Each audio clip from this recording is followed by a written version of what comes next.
Gridiron Grinder! Hut hut hike! All right, here we go.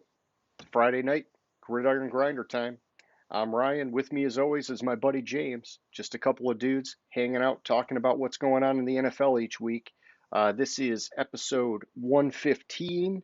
And so for tonight, we're going to kick things off with Name That Stadium like we always do.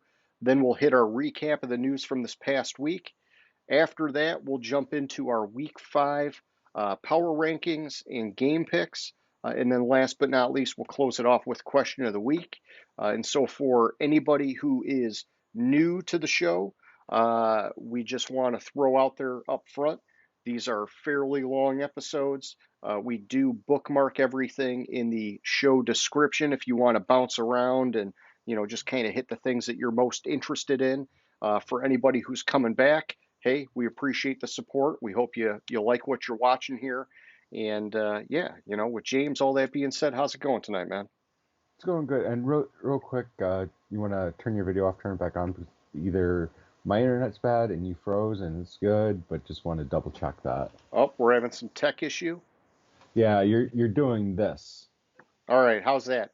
That's much better. Okay, perfect. Hey, Skype, it's good for a lot of things, but sometimes stuff happens. Well, Yeah. cool, man. So yeah, I guess let's before we jump into the recap of this past week, let's do Name That Stadium. And so James, why don't you take the ball and run with it, homie?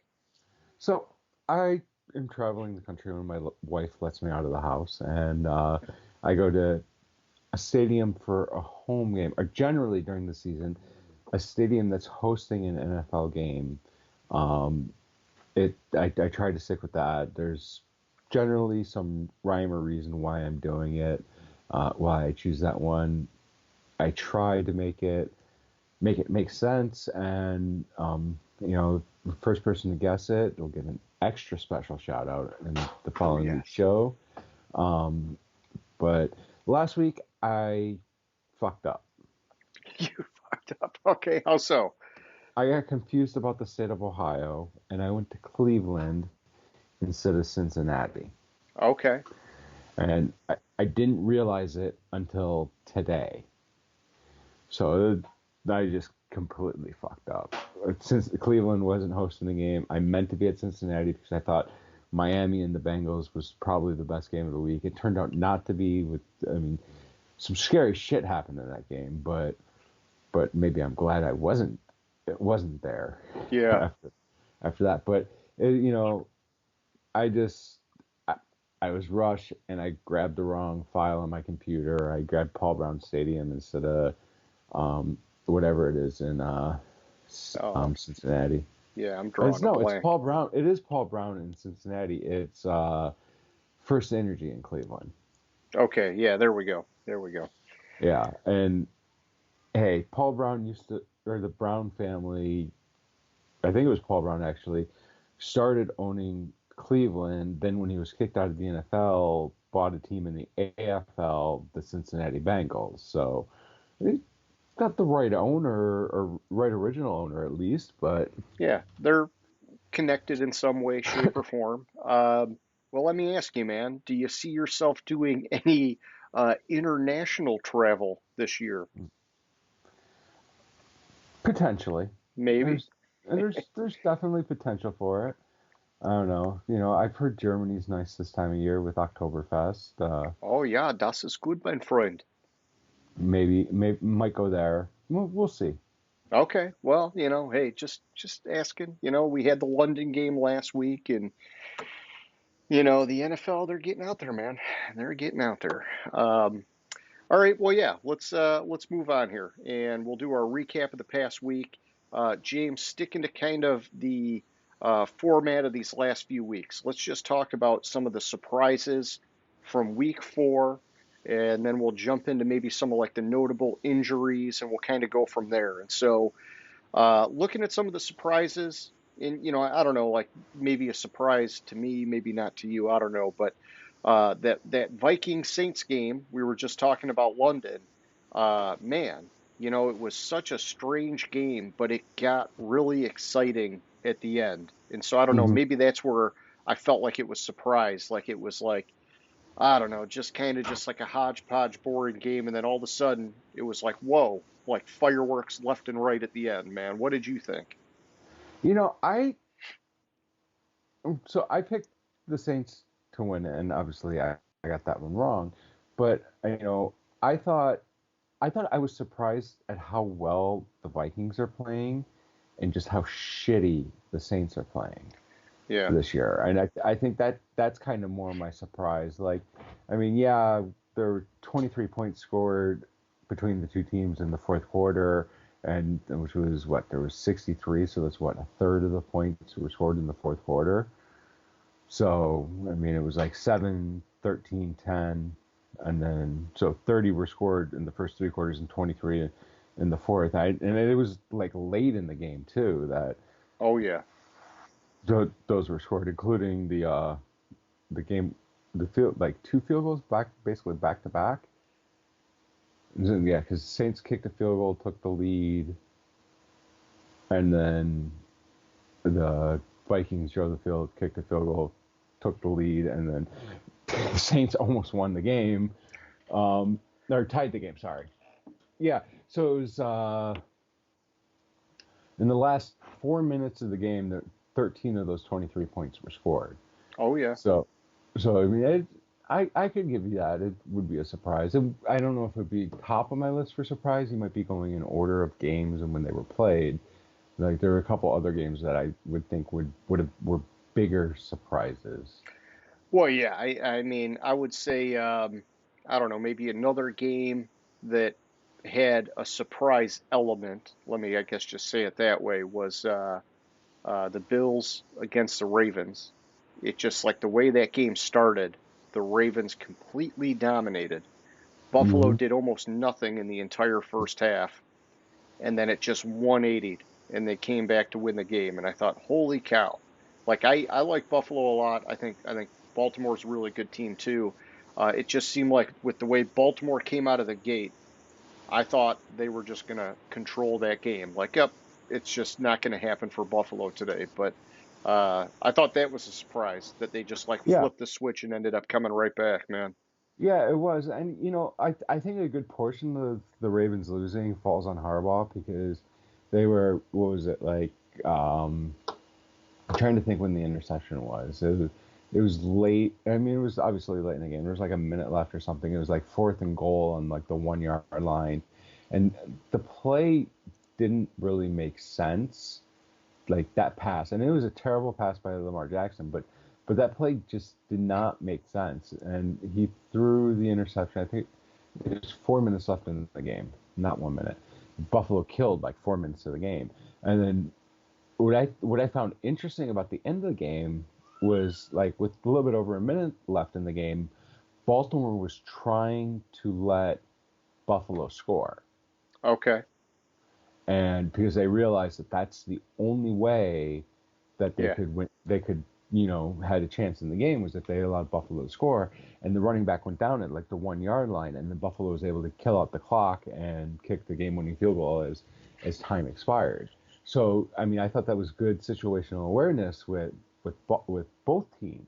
Yep. Yeah, because we Baltimore saw realized, that blow up on Cleveland a few weeks ago where Chubb yeah, scored. There was so much time on the clock, it ended up burning them.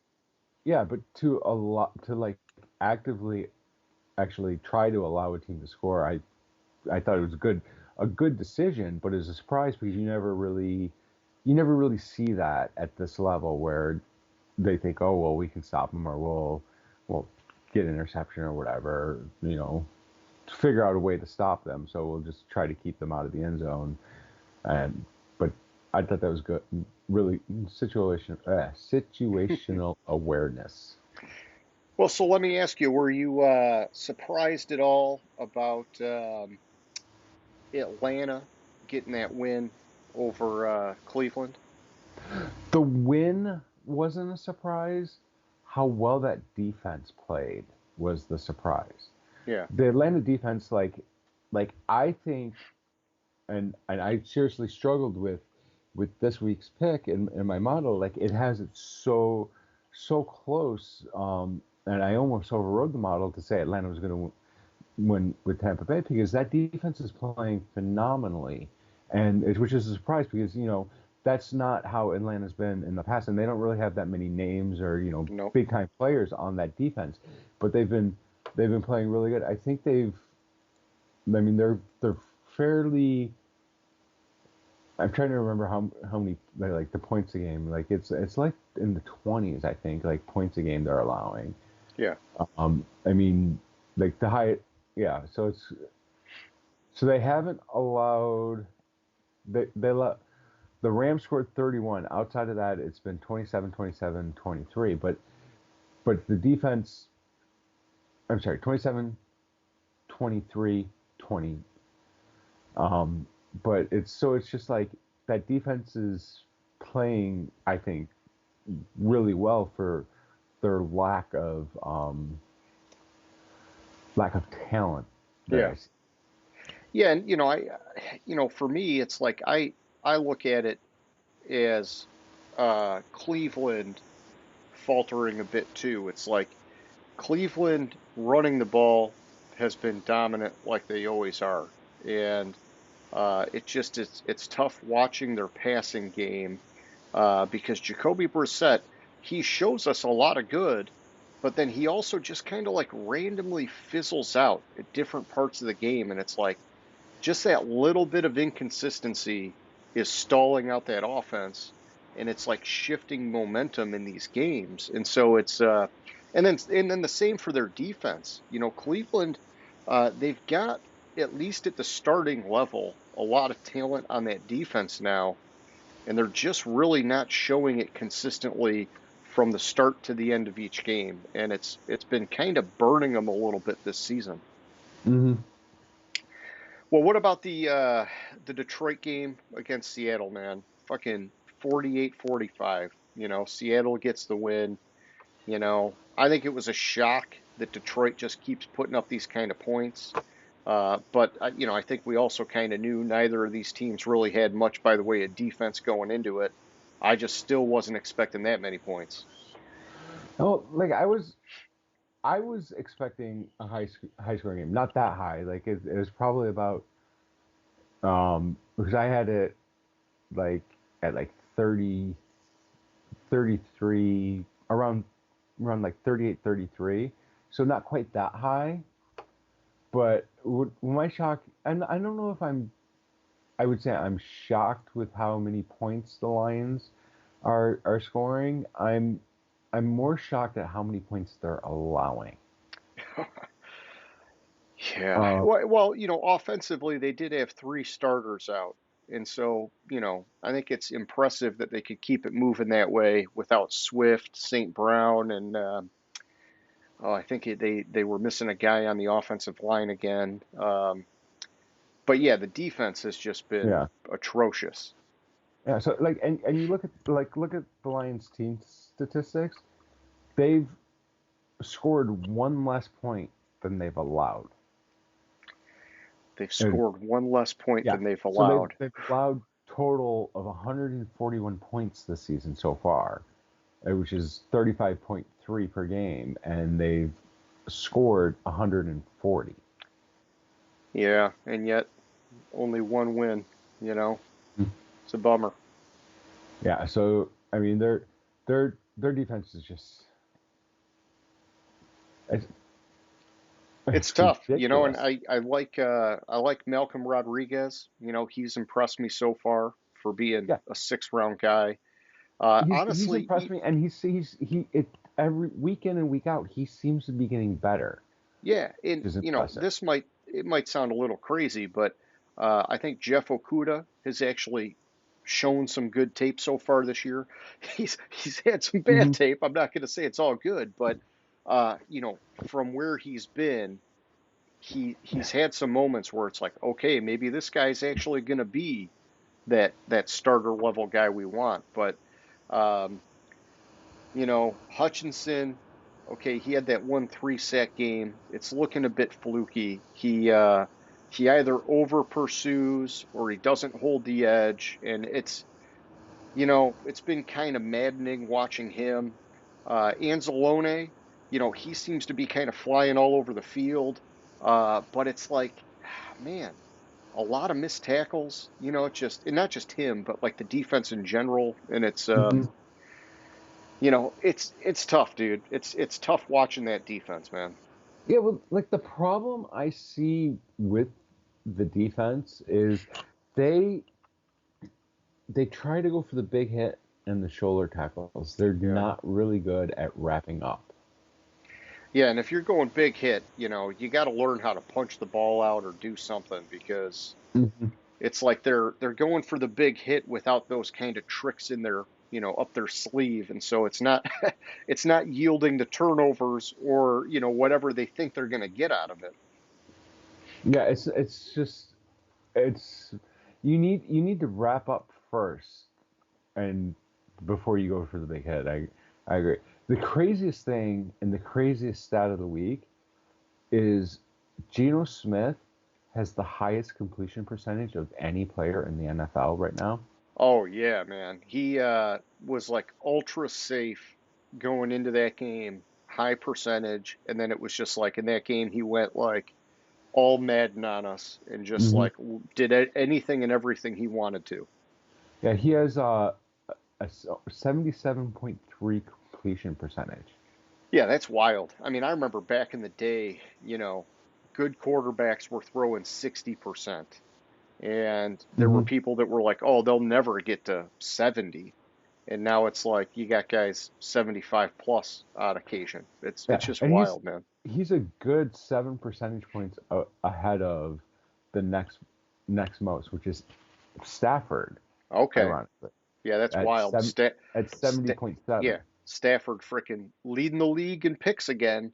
But no, and I mean, hey, Cousins, he's had some years where he's been in that 70+% range, and it's it just, hey, this is the new era of football, man. It's all about kind of airing it out, and Yeah, these and it guys are depends getting on good. what happens this weekend because he could have been overtaken on picks because Matt Ryan Oh, now has oh, one more cause than of him last because night. it was the last night's game. uh, But I we'll got you. see. I wouldn't be surprised Yeah. if he No, throws more.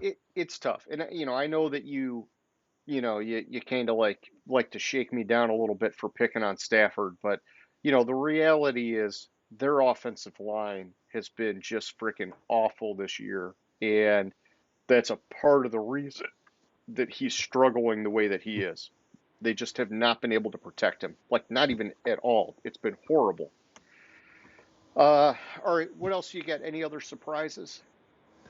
Um, not the outcome of the game, yes, a surprise, but I just like to point out this is another week where I started talking about you should bench a quarterback and play the rookie, Okay. and that happened with Pittsburgh. Pittsburgh benched Trubisky and put Pickett in, Yeah. which I was surprised that somehow the Jets pulled that game out. I don't fucking know how, but the Jets beat fucking Pittsburgh, which is crazy, and it's crazy to think that the Steelers they're 1-3, but they haven't won. They're 0-2 at home this year, which is nuts to me. Yep. Yep. Yeah, and I mean the Jets are showing some signs of life on both sides of the Mhm. ball, but they got a long ways to go yet. Yeah, Um, all right, anything else, or you want to start talking injuries? I think I think we can start talking injuries. I'm glancing through and I'm not seeing anything. Oh, maybe like New England, Green Bay, but I don't Yeah, I guess know. you could say it was a surprise that they hung in there like that. I think Yeah, everybody was expecting Green Bay to walk away with it. yeah, I was expecting that too. I think that was like my biggest spread of the week, but Yeah, and and, uh, and I think it goes to show you the unpredictability with Green Bay and you know, offensively, it's hard to get a read on them. And then with New England, it's like still somehow Bill Belichick. It's like you can almost never count him out, but it wasn't enough to get the win. yeah, And I so, think like what it ultimately boils down to, I think, is there's like no film on Bailey Zappi, yeah, and I think that's what threw Green Bay off because Hoyer got hurt, yep, He got a concussion in the second, or sometime in the um, second. No, it was the second offensive series, not the second half. I'm sorry. And so he, so they put Zappy in, and I think that's kind of where without tape on him, they kind of it kind of threw Green Bay off a little bit. So I think Gotcha. that's more of what happened. But I mean, it's still a surprise that was the final score. Like, and it was like a last second in OT field goal. Oh yeah, yeah. Yeah, and Mac Jones looks like he's going to be out again this week too. So yeah, Zappy's going to likely get the nod against the Lions. Which, man, I'll tell you when we get to the picks, that's one that I'm like pulling my hair out trying to figure out which way to go. But Hmm. um, yeah, so I think probably the biggest injury of the week was Tua. That hit basically got slammed down on his back, hit his head.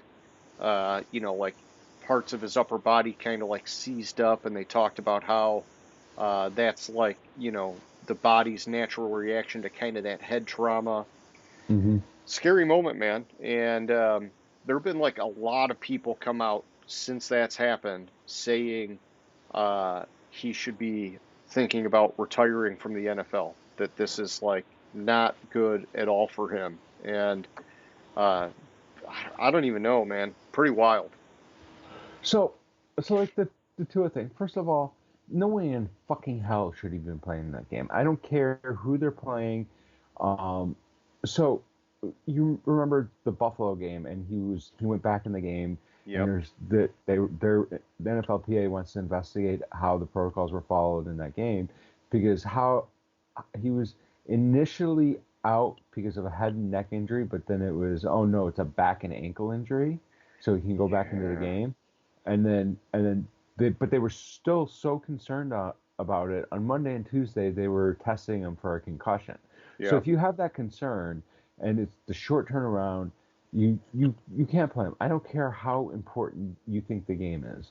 Um, Secondly, I can see why people are saying that, because if you think about it, really, I really believe that he had a concussion or some sort of head injury on Sunday against the Bills. So he had two concussions or two brain injuries within a 4-day span. Yeah. And at least they did the right thing, and they ruled him out really early in the week for this upcoming game. No shit, he's not playing. Um, that was that was like the easiest first guess in like the history of sports. But it's just like, I can see why at some point you have to look at how this is going to affect your life. And if he's getting these head injuries, it's like Yeah. who's Steve Young. Steve Young's career was cut short because of concussions. Like Oh yeah. he had like five of them, like in like in 2 seasons. Like, I just can't. Yeah. Well, in the Lions, they had Javid Best, that running back out of Yeah, I Cal. forgot. Yeah. And they found out he had like some brain condition that made him prone to concussions. And Hmm. so, very talented young running back that just couldn't go the distance in the NFL because of that. And it's Yeah. I just, actually forgot about him. yeah. And then did you see the hit last night to Naeem Hines? I really didn't see. James, dude. I think, It okay, was a what bad one, man. what I saw on the replay didn't look that bad. So it's So it's what it must have been a it's different replay. it's what happened after the hit. Yeah, So after it, yeah, but the hit yeah. itself, like S- Oh it yeah. was like nothing. The hit was like nothing. So yeah, he got up, almost fell over. A couple guys grabbed him, and I mean, he like was trying hard to walk, but like very wobbly. Hmm. It was a bad hit, and like maybe the hit didn't look that bad, but like it it was bad to him, Yeah, and the it effects of the was, hit were bad, but not the hit itself. yeah, it was like a Tua-esque kind of result where it Yeah. was like, oh man, it messed his brain up, dude. It was not good, and I know that that's last night, which is technically part of this week, but you know the 201 was very similar, so I thought it was good to just segue to that one. But then, And then there's that defensive player for Denver that, like, at a key moment in the game, um, I think it was in overtime when Indy had the ball, third and goal, I think on like the 5 yard line or something.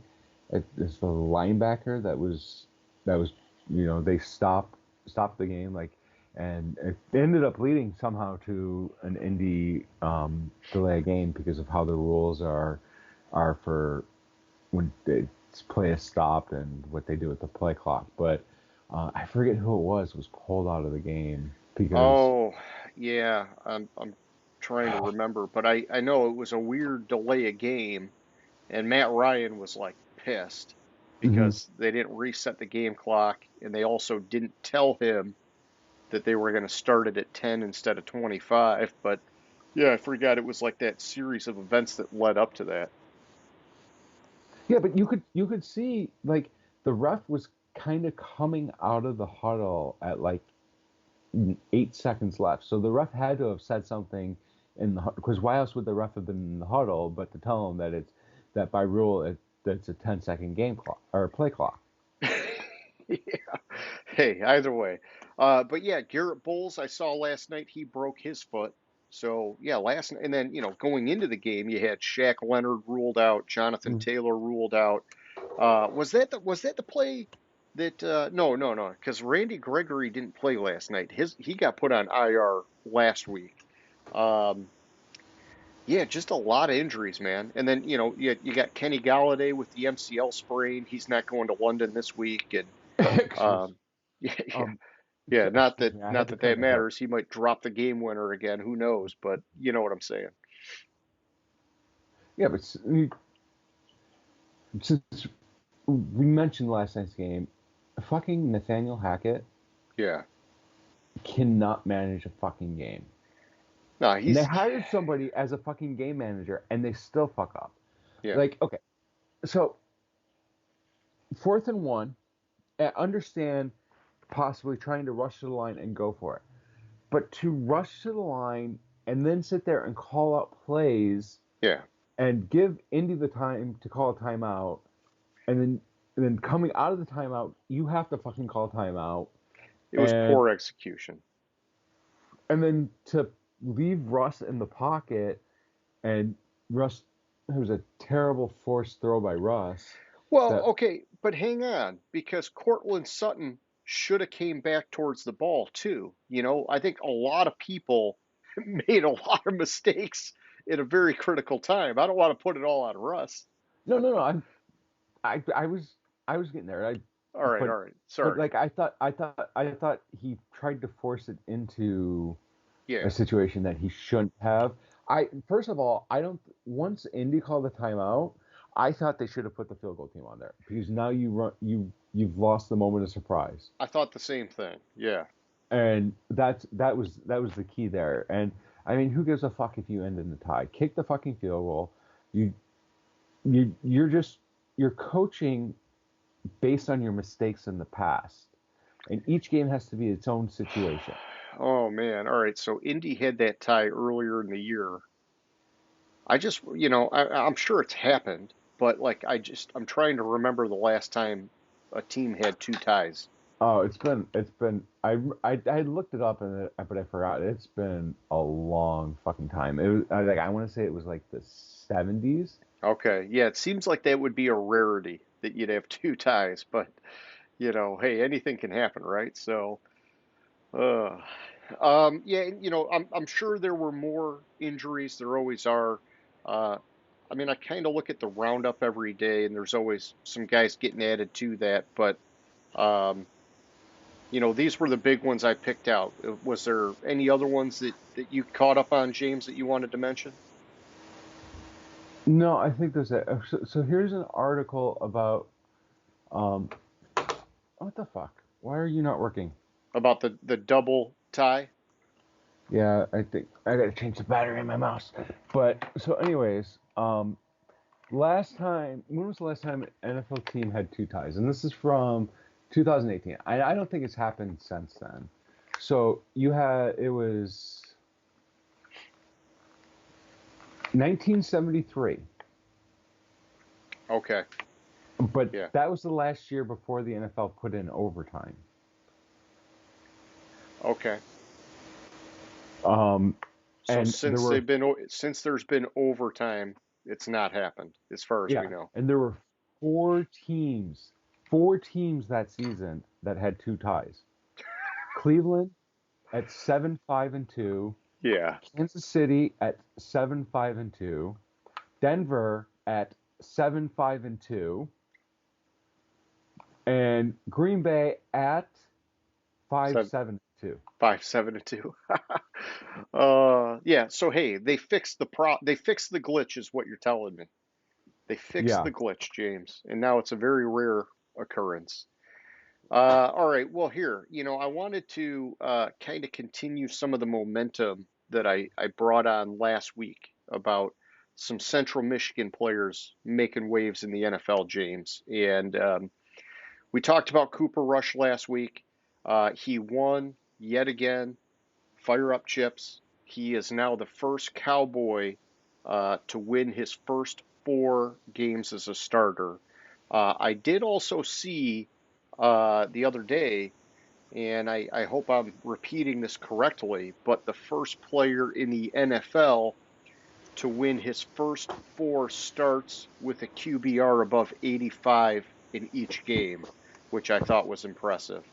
Uh, this guy's solid, man. I like what he's doing. I know Dak was anxious to play this weekend against the Rams, but it sounds like his ability to grip the ball's not quite there yet. So we're going to see Cooper Rush give it one more go, man. yeah, and you know we'll get a little bit more into that in the picks, but I'm I'm surprised. Like I thought Cincy was going to be the team to Snap beat it. Snap it, but honestly, I think he's getting better every week, Yeah. and he's improving, and as he keeps improving, not they're going to have uh um quarterback controversy because it's obviously Dak's team. But as he keeps playing better and they keep winning, the more time Dallas can feel comfortable not having Dak in there. Oh, yeah. Hey, get healthy, And yeah, I think they've got a tough matchup this week, but if he could find a way to get through it, yeah, it's just like, hey, man, let him, the good running game, the super strong defense, just keep it rolling. And yeah, don't rush Dak back and potentially risk having him for the playoffs. It's like, but you got to be on the track to get to the playoffs. So, Yeah. um, all right. So the other one, James, I want to mention, this was a disaster last night, and I'm just going to come out defend my boy a little bit here. Bernard Raymond, the third round pick for the Colts, he got the start at left tackle last night. And in my opinion, it was a horrible choice. This is a guy who, in the offseason, Indy went out because they weren't sure about him, and they got a veteran left tackle, which basically took all the reps. And, but, rightfully so. This is a guy that came out of Austria, had limited football experience, even though the size, the skill, the agility, all that excitement was there. But they put him in to start against one of the better defensive front sevens, in my opinion, and it was a shit show. He got like 4 freaking penalties at one point. It might have been more at the end. Um, you could see he's physically gifted. He's strong. He can Hmm. get it right. But he was in over his head, and the way that defense was attacking was confusing him. He wasn't prepared for it.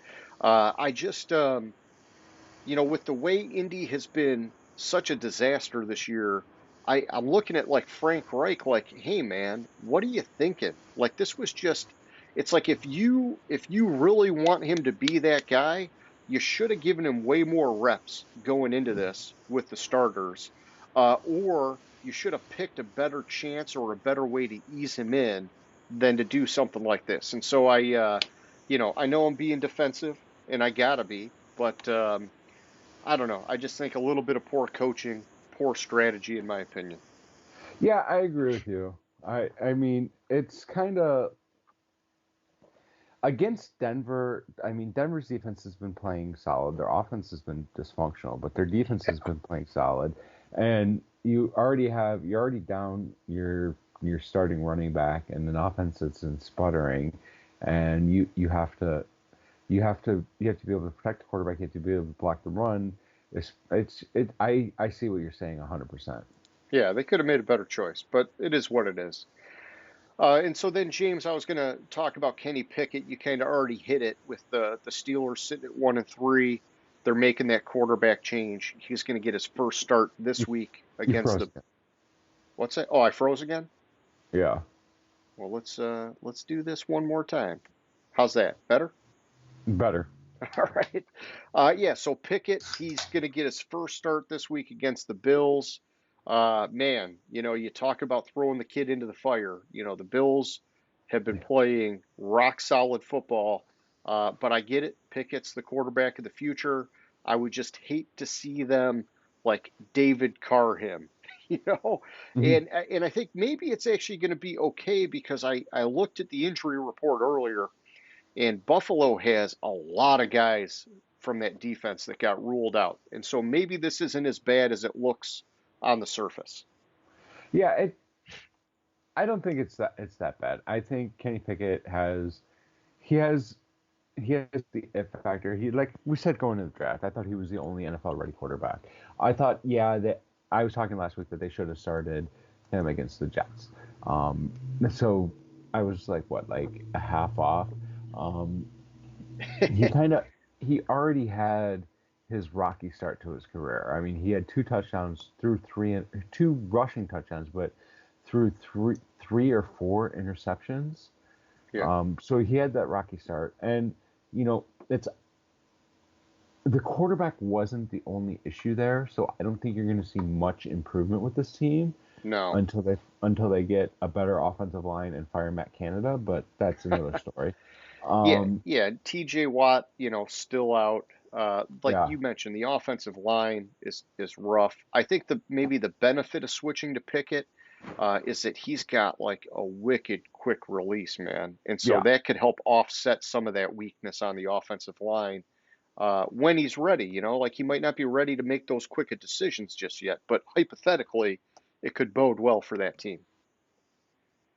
Yeah, and I think I think that'll be big for them, but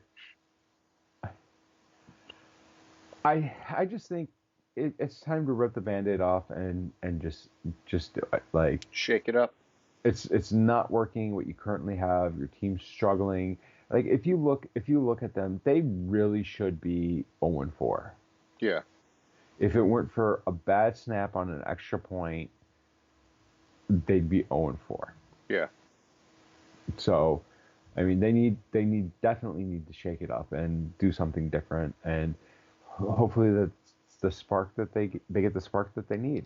But I don't think anything's going to be changed with how bad that offensive line's been playing, how terrible Matt Canada has been at calling plays this year. Yeah, and I mean, ultimately, I think a lot of people are starting to accept that this could be like a lost year for Pittsburgh. But there's a lot to be said for getting him the reps, especially with rookie wide receiver George Pickens, who Hmm. I'm liking that guy, man. I like what I see out of him. Let those guys start Except for the developing problem is, together. is when Pickett played, they stopped going to Pickens. Well, they just, they're going to get there. They just got to get that time, get that chemistry. They'll figure it out, man.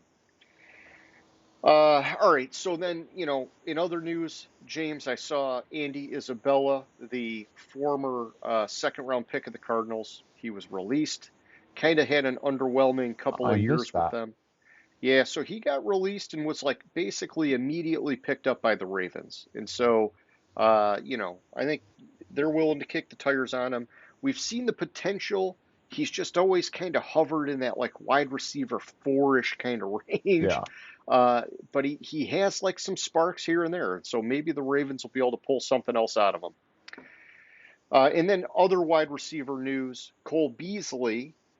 Strangely, after joining Tampa Bay just a couple weeks ago, he has decided to retire. Uh, Man, it's weird looking at this, but he's had an 11-year career. I know, I remember him going back to the days with Dallas where he kind of carved out that slot Hmm. role, and then Buffalo. But it's hard to believe it's already been freaking 11 years, man. So, See, either I way, thought he had retired before he signed with Tampa, so I think that's where I got confused with. I remember seeing something on that, but I got confused with it because I thought he had retired before he went with Tampa or signed with Tampa, and then decided to sign with Tampa. So hey, there's always drama with him. Like yeah. COVID, he was all over the map. Hmm. Very vocal about his opinion there. Yeah, in other retirement news, James, I'm not sure if you knew or really cared or whatever, but Blake Bortles, former quarterback for the Jacksonville Jaguars, he has decided to throw in the towel and retire. He Yeah, had an 8-year no shit. He career. hasn't been in the NFL in what, like 3 years? Yeah, well, hey, still had an 8-year career, and he did have that one sort of like miracle run with the Jags where they made it to Hmm. the AFC Championship game. It just never turned into like really anything even close to that. So I never Otherwise, got to the bottom of it and never verified this, but it's like him and Tom Brady have some stat that's very similar. oh, And it's like his really? connection to fame. No, it was like a statistic like like TD interception ratio Okay. or something like that. I don't know what it was. I never got to the bottom of it, but I had read something and then kind of Yeah, like I got maybe a playoff stat because like the one year they yeah, made the playoffs, he was on fire. You know, yeah. maybe he threw like a handful of touchdowns and no interceptions or some shit. I don't know. All right. Well, then here I'll give you my last two, and I'll make them quick because I know we're kind of just going nice and slow here. But I saw the Washington running back Brian Robinson, the guy that got shot like right before the season started. Looks like he's poised to return soon, which I think is huge. If you go back to preseason, this guy was like right there in terms of taking over the starting job from Antonio Gibson. And so, Washington's sitting at 1-3. I'm sure they could use the boost from anywhere they can get it. And I want to see what this guy can do, man. He looked like pretty freaking legit in preseason. And then the last one I got, James, is Blake Martinez signed to the Vegas practice squad, which maybe not like some huge statement in the news, but it does bum me out, man, because the Lions have needed help at linebacker, and I Hmm. felt like he was a very obvious choice sitting out there to go after. Even with him being past his prime, he's a very sound tackler, and man, I'm Which is just what the bummed out we Lions missed can't the do. boat there. But What's that? that's what the Lions can't do is tackle. Yeah, well, that's what I'm saying, man. That's what I'm saying. So either way, hey, Vegas has him now, and it is what it is. So that's all I got, James. What do you got, man? The only thing I got is did you watch the entire the Monday night game, the Rams game? I saw mostly the second half. Did you see the fan, the clip of the fan that ran on the field? I wanted to look it up. So when I was watching it when it happened, but I didn't get to see the hit from Bobby Wagner. They Oh just said my that Bobby Wagner had enough of goodness. him. Was it Oh my legit? goodness. It was a legit hit. Like the guy like practically flipped in the air. He was hit So so hard. So did he have to run him down, or was the guy just No, close like enough to him he that was he? running by the Rams sideline, and like one of the Rams players went to grab him, and Bobby Wagner was just there and just lowered his shoulder and smacked right into him. Oh And man, I like like Bobby he hit Wagner, him man. so hard that the guy flew back into the security guard that was chasing him and knocked the security guard down too on accident. Man, But y- the point of it is the guy filed a police report for assault charges on Bobby Wagner. I was just going to ask you about that. Like, how could that work if he got like seriously injured? Because, he wasn't supposed to be doing that, but at the same time, you know, you get hurt, somebody's usually getting sued, right? So, Yeah. So he's trying to claim that Bobby Wagner assaulted him by hitting him. And oh it's like, man. oh my goodness. What it reminded me of was a gender reveal party gone wrong. Oh, yeah, where they shoot it and it goes the other way. Yeah, because he was wearing pink and he was running around with a pink smoke bomb, like smoke. Ah, okay. So it just kind of reminded me of that. But I loved the hit. But that's all I had. There's nothing you really missed that I would hit. Gotcha, gotcha. All right, well, hey, man, let's move it over then, and let's talk about our Week 5 power rankings, James. When you're ready, give me 1 through 5, man. All right, I want to preface this. Last week I was talking about how I had to sit down and completely revamp my power rankings because I didn't like this. Oh well, moving them based on wins, losses, whatever. So I had a moment and I completely redid my power rankings, and there's some big moves on it. First one, probably the biggest increase. Let me glance.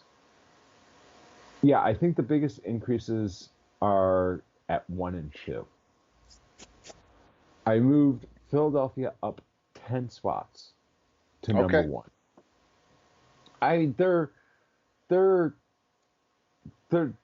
obviously playing like one of the best teams in the league. I don't know if they are the best team, but I mean, I gave them the edge based on their record, being undefeated and like no real loss in sight for them. Like I mean, they still have fairly easy-ish schedule these next couple of weeks. Um, no, I guess they play Arizona this week, but they got Arizona, Dallas, and then they're bye. So, Yeah, I mean, so which Arizona team are you going to get? That'll tell yeah, you if it's going to be a good game or not. but looking at it, like my way, this is really weird. My way early. This is the sheet I did my way early predictions on and win loss. I had Philadelphia starting 5-1, Okay. losing this week to Arizona. All right.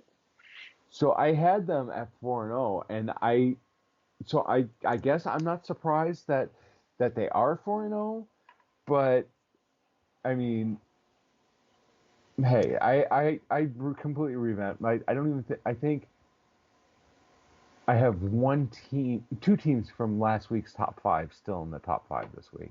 Okay. Philadelphia moved up 10 spots. Kansas City moved up 8 spots. Look, I was wrong about this team. I can easily admit it. Um, the the Patrick Mahomes, fuck you. It wasn't all Tyreek Hill tour is legit.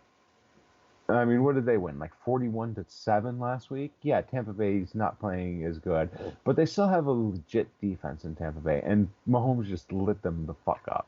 Yeah. And it's like the second or the third week this season already that they put up like 50 points. Not literally 50, so don't come at me for that. Hey, we'll just Buffalo. round it up.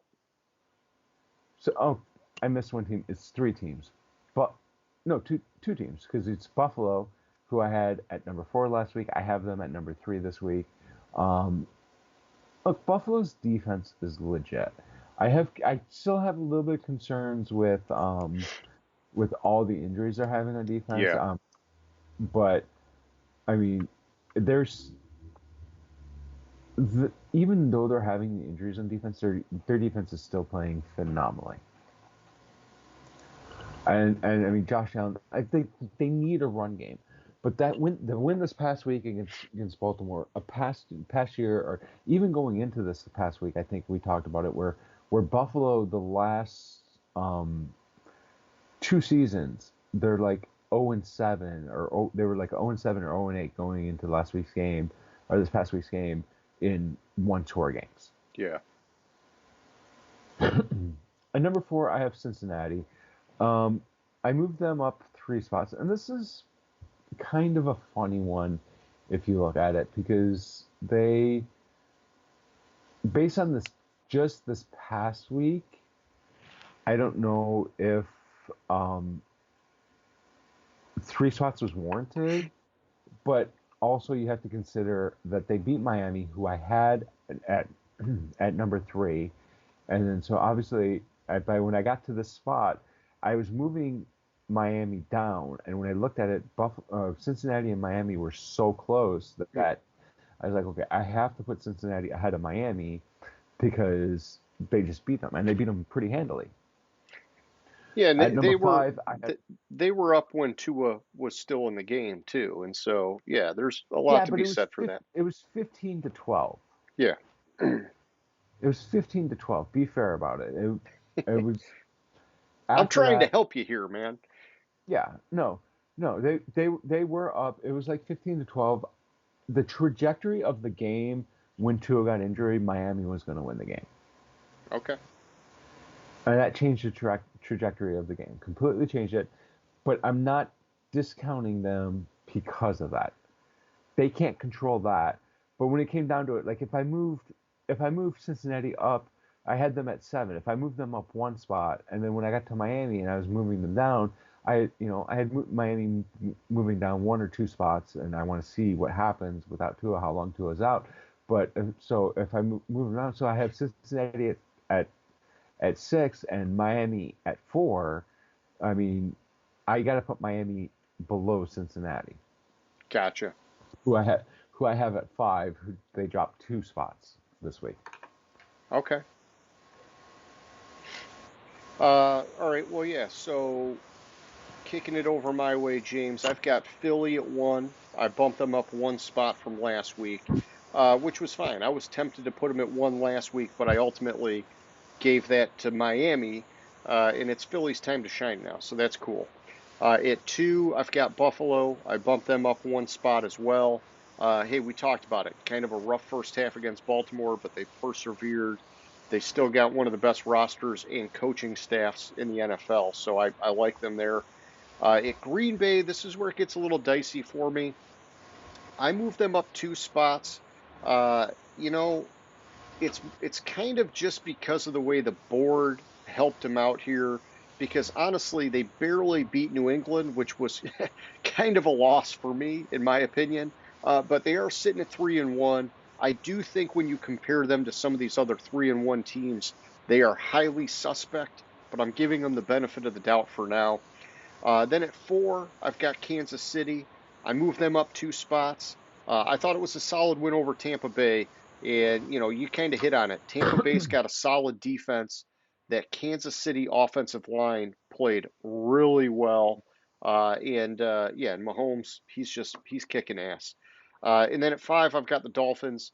I moved them down 4, which I'm having a hard time figuring out what to do with them with Tua being out. They looked like possibly the best team in the NFL with Tua, with the uncertainty about what's going to happen with him.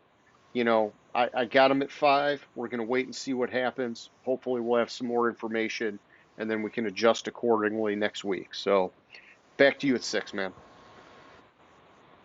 At 6, I have Green Bay. I dropped them down 4 spots, and yeah, they beat New England. I have the concerns. Yeah, you could explain it with the Bailey Zappi no film, but it's also a function of what else happened on my board because I redid. Yeah, you went full completely. revamp. Yeah, regardless of wins and losses. Yeah. At 7, I have Baltimore. They dropped down 2 spots, and this is a function of. I mean, when I incorporated here, it was I did not like Harbaugh's play calling. I did not like Lamar's decision making. I didn't like the fact that they were up by 17 points and then allowed the next 20 points and to lose the game. Yep. And all that concerns me with how the team's going to perform going forward. Because a game like that can derail your entire season. Oh, yeah. One of my biggest drops is, and I talked about this last week, and I hated where I had them last week. So it's the Rams. I dropped them down 7 spots to number 8. I even forget who they played this past week, but let me look at that again. It was San Francisco. 24-9. They couldn't score a fucking touchdown on San Francisco. Yeah, you could make the argument that San Francisco has one of, if not the best defenses in the league. But still, to allow 24 points, and they never beat San Francisco. I've had concerns with them all season. Like I don't know if it was before we started recording or after we started recording, where you'd mentioned how that offensive line isn't protecting Stafford. Yep. Stafford is not playing as well as he did last year. Look, it's not that much of a surprise, because if you look at last year's season, going in, like the last 3-4 weeks of the season, Stafford was starting to tail off, and then You're he right. picked it up in the playoffs. So it shouldn't be that big a surprise, but I just have concerns about the Rams. Number 9, I have Tennessee. Yeah, I dropped them 1 spot off of a win. Yeah, they won this week. Yeah, against Indy. Yeah, I dropped them 1 spot off of a win. I think it's time for them, and I fucking hate doing this because every time I do this, somebody gets hurt or it happens, but I think it's time for them to bench Tannehill. Malik Willis. Yeah, Malik Willis. I don't think Tannehill is playing that well this year. Something's not jiving. Something's not jiving, exactly. And I think they need that spark. And I think Malik Willis is or will be a better quarterback for the offense that they are running. And to be fair, their offensive line is really like a very clear step down from where it's been historical. Yeah. And then trailing out the top 10, which I'm surprised they still ended up in the top 10, is Tampa Bay. I dropped them down 1 spot. They lost 41-31. Is that correct? Yeah, the points. Wow, the points kind of came towards the end. Like they picked up some steam as the game went on. They actually scored points in the game. Holy shit! And Tom Brady looks old. I'm not saying it's time to bench Tom Brady. You can't bench Tom Brady. You're stuck with him this year. I actually think, and I don't want to get into much of it, but there's rumors of off the field stuff that's going on in Tom Brady's personal life that seem like it's distracting him. I don't know the truth. I don't know the veracity of the rumors, so I don't even want to. I just going to say they exist, and it seems like he's distracted. You talking about the divorce rumors? I was trying not to say that. Well, let's just call it That's out. That's the part I was trying let's to just say. Call it out. Yeah. There's rumors that he's getting divorced. Him and Giselle are getting divorced, and it stems from his decision to unretire. Yeah. Yeah, and we don't know all the details, but you can argue that could affect someone in their life. So yeah. I hear you, man. So yeah, it's 6. I've got the Rams, and I'll tell you what, man, I like the move that you made because I was really close to killing them on my board this week because they've just been playing like shit all year. But I thought, you know what, I'm going to give them one more chance because, for the most part, they're still kind of winning games, even though this past week was a loss. I kind of chalked it up to Shanahan just has their number. Let's give them a little bit of a pass and then see where we go. It's not just Shanahan that has their number. In the regular season, Jimmy Garoppolo is 5-0 against the Rams. Ooh, okay, good for him, man. I remembered that after we did our picks last week, like it was like that night. I was like, oh shit, I forgot to mention that Garoppolo hasn't lost in the regular season. Yeah. No, and hey, man, I'll be honest with you. Last week, we talked about it. I was trying to stick with the model through the first 4 weeks. I wanted kind of like a quarter season to evaluate.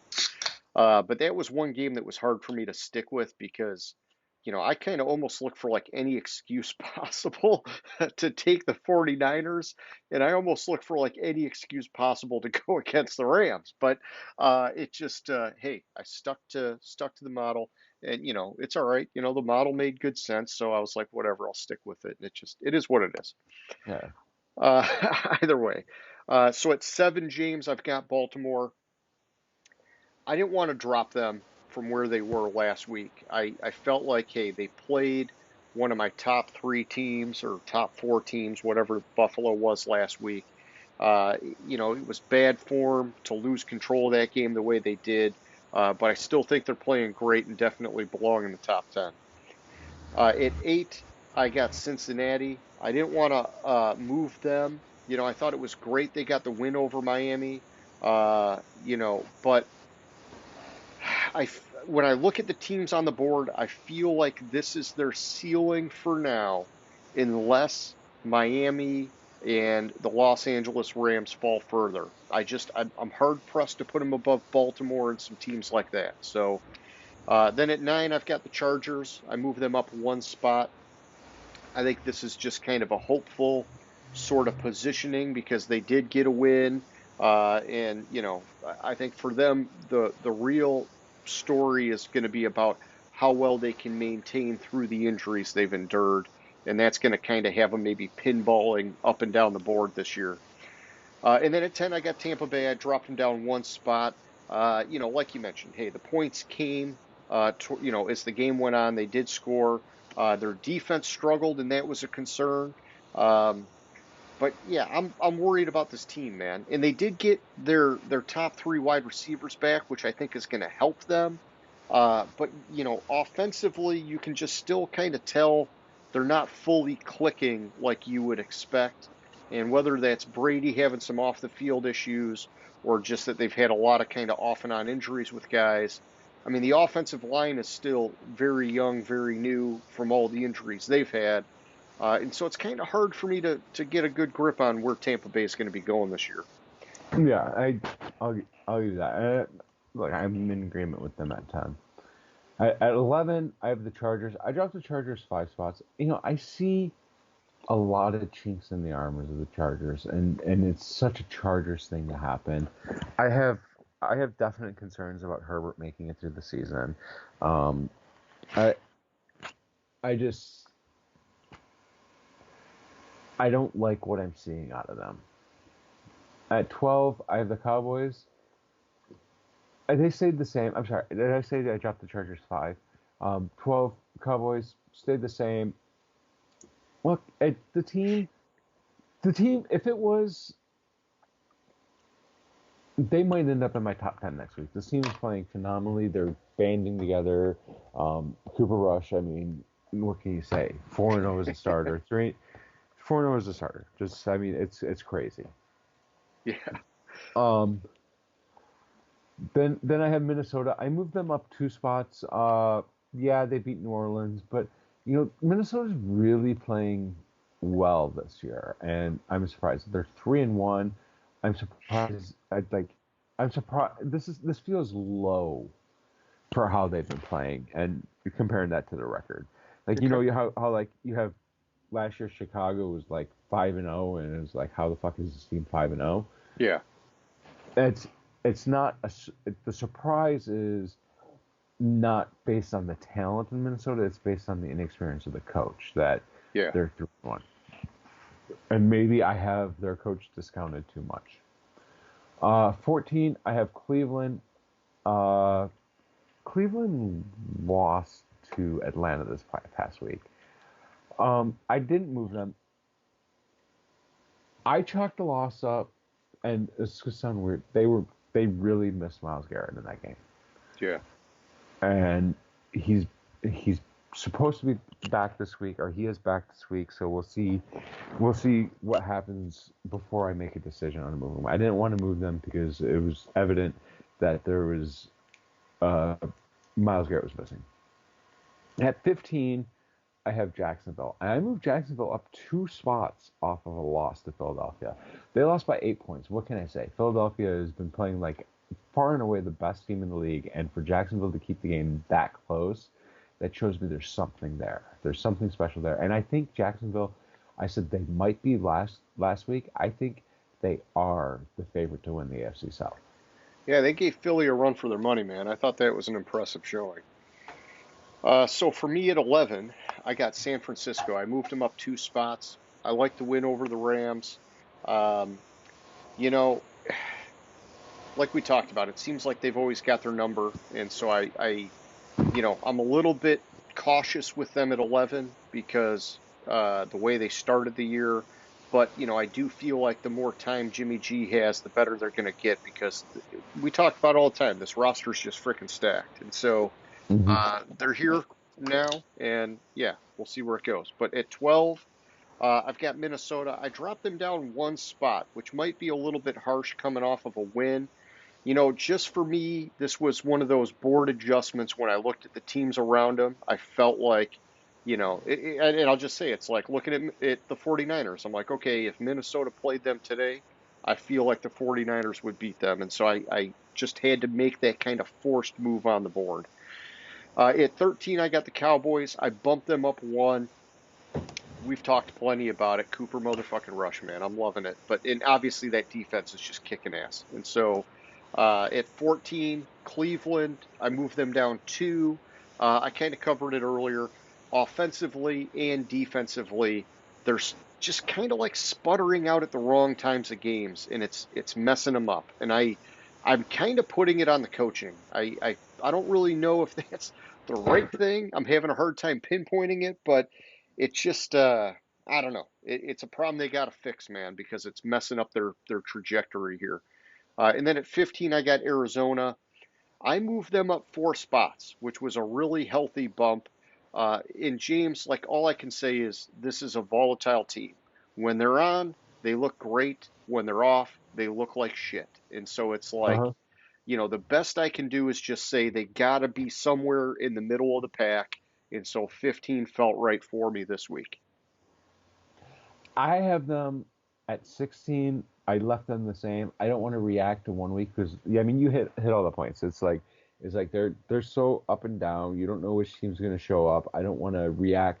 I want to react based on the whole season, not just game to game. Sorry, I got something in my eye. Flush it out. All right. At 17, I have New Orleans. I moved them down 4 spots.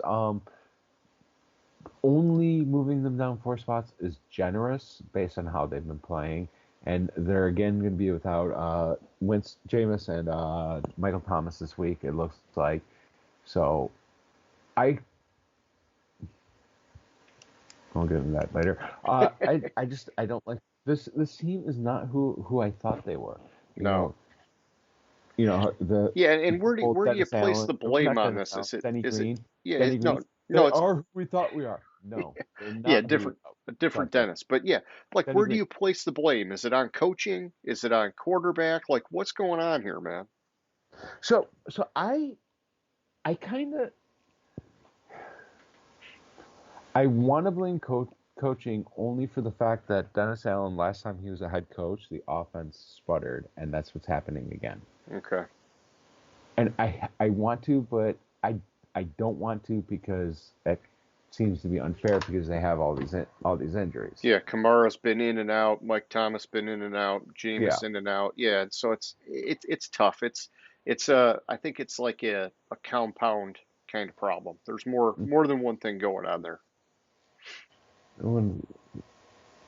Okay. So 18, I have San Francisco. I moved them up 3 spots. I don't want to overreact to it. I said it when Jimmy G became the starter that San Francisco is probably going to the Super Bowl this year. I think you told me that he's going to win the Super Bowl. Well, yeah, but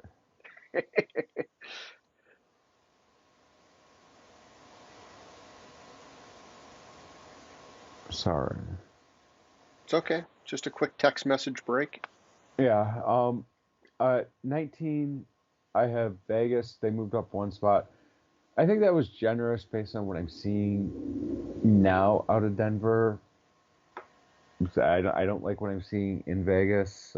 Really, it's just they're not again. They're not who I thought they were. Yep. Another big move up, probably my third highest move up, is New England. Yeah, you could say you could put all sorts of blame. They haven't been playing very well at all this season. I moved them up 6 spots. I think they're better than the teams that I have behind them Okay. overall. And it's I like how I don't like how they're playing, but I think talent wise they're better than the teams behind them. Well, and I wouldn't be surprised. Bill Belichick teams, it's like they always gradually improve as the season goes on. It's just that usually by now we see more out of them than what we've seen, and so it's maybe we just got to be a little more patient this year, and that's okay. And so James at 16, I got Tennessee. I moved them up 4 spots. Their defensive front seven is really starting to heat up, man. I was reading an article on NFL.com this week, and they're one of PFF's top-rated groups right now, which I think has helped kind of bringing them back to life. And so I gave them a pretty healthy bump up my board. At 17, I've got Jacksonville. I dropped them down one. I was hard pressed to drop them, like we talked about. They played admirably against Philly, to me, it was about Tennessee kind of leapfrogging them on the board, not necessarily about like their lack of effort, because like I said, they played great. And then at 18, I got Denver. You could make the argument, just like you have on your board, that Denver should be lower and the Raiders should be higher. Um, and if I would have done this, maybe after I watched the game last night, I might have gone back and changed it. But I wanted to be true to my original thinking before this week started, and so I kept Denver here. They've got that extra win over the Raiders, and so in my mind, it kind of made sense, even though the Raiders beat them. And then at 19, I've got Indianapolis. I moved them down 2 spots, and they got the win last night, and so maybe I'll move them up this week. I don't know, but it's just been a disaster this year. That's all I can say. Their offensive line has been dicey. The running game's been dicey. Matt Ryan has been dicey. Shaq Leonard, will he ever play? Nobody knows. I don't know. It's like anything that can go wrong will go wrong for that team this year. And then at 20, James, I've got the Raiders. I moved them up 2 spots, and so. I don't know. Hey, I don't even know what to make of the Raiders, man. I don't know. Back No, to you at 21. I agree with you on that. I got Indy at 21. I dropped them down 3 spots. It's going to be becoming my favorite word to describe an offense. It's very anemic, and I think only dropping them 3 spots after watching last night's game was generous. Yeah. That I think that defense is pretty solid though, which is weird. Like the offense just can't do shit. Yeah, them and Denver both. Like, what is going on offensively? Well, Denver's because of the fucking play calling and poor clock management mostly. Which that's a good segue to my number 22. Denver, I left them the same. I probably, ironically, Indy stayed ahead of Denver and like I did this today, but I tried to ignore last night's game Okay. when I did this, so like that didn't even come into my mind, which is weird. At 23, I have Houston. I left them the same. I kind of like Houston. They lost to who they lose to Chicago. Uh, Um, Houston lost to. no, Chicago. That was They the week lost to. before. Yeah, they lost to the Chargers. Yeah, they lost to the Chargers. That's right. Um, well, I mean, it was They they had played a an okay solid game, though, performance. dude. They played an okay game. They just couldn't get it done. Yeah, I had the weeks confused. It was the week before they lost to Chicago. But I think Houston, it just feels about right at 23. 24, I have Washington. It's probably generous leaving them at 24. Like by 24, like 23, 24, 25, like this area of the board, I might have to do some revamping a little bit because like there was no movement 23, 24, 25 on my board from last week. And like even though like New York, like the Giants came out with a win, but they beat Chicago. So they stayed at 25. Washington looked terrible. I probably should have swapped them. I think I made a mistake right here on my board. I think it really should be flipped. But Yeah, you get these chunks sometimes where it's hard to make that call, and so yeah, but I think these three teams. While I'm seeing a definite culture change in the Giants, I don't think they're there talent wise, especially with the injuries. yeah. And I think these three teams are like so close. It's like, I mean, you could pick one of them, and I could argue any one of these spots. Oh yeah. All right, so at 21, James, I've got the Saints. I dropped them down 3 spots. And I think I said this last week, and that's all right. I'll say it again. I just think that it is a huge waste of talent taking place in New Orleans. But maybe it's the injuries, maybe it's the coaching. I don't know. It's disappointing seeing a team stacked like that not be winning games. And then at 22, I've got Atlanta. I moved them up 5 spots. I believe that this move, as well as the next one, is maybe a bit steep, but both these teams kind of got the benefit of the board falling in their favor. I do think Atlanta on offense is impressing me. I've talked about that before. But like you talked about, their defense is kind of coming alive a little bit too. Uh, I think the thing for them we got to watch out is they got some injuries. Cordero Patterson's hurt. They got some other stuff going on now that could affect and maybe change things. But then at 23, I got the Seahawks. They got a 5 spot bump.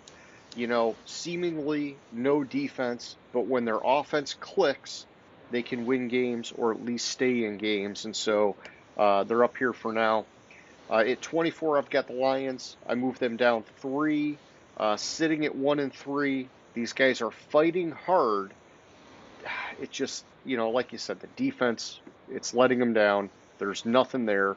And then offensively, we've seen, in games where they have the lead and they just haven't been able to close it out. So it's, now I think they've got some injuries too, which is going to affect them, but it is what it is. And then at 25, I've got Washington. I moved them down 2 spots. When I watch them, James, I just feel like this team is lost at sea. I don't know what else to say about them. They should have played a tighter game against Dallas. I believe a lot of it is coming down to their offensive line. I mean, Wentz has like no time to throw the ball in any game, and it's weird. Like I have no skin in the game, no reason to defend Carson Wentz, but I just see it, and it's like I feel bad for him because uh, they're just throwing him to the wolves, man. The dude has zero protection. So, yeah, but that's it. Back to you at 26, man.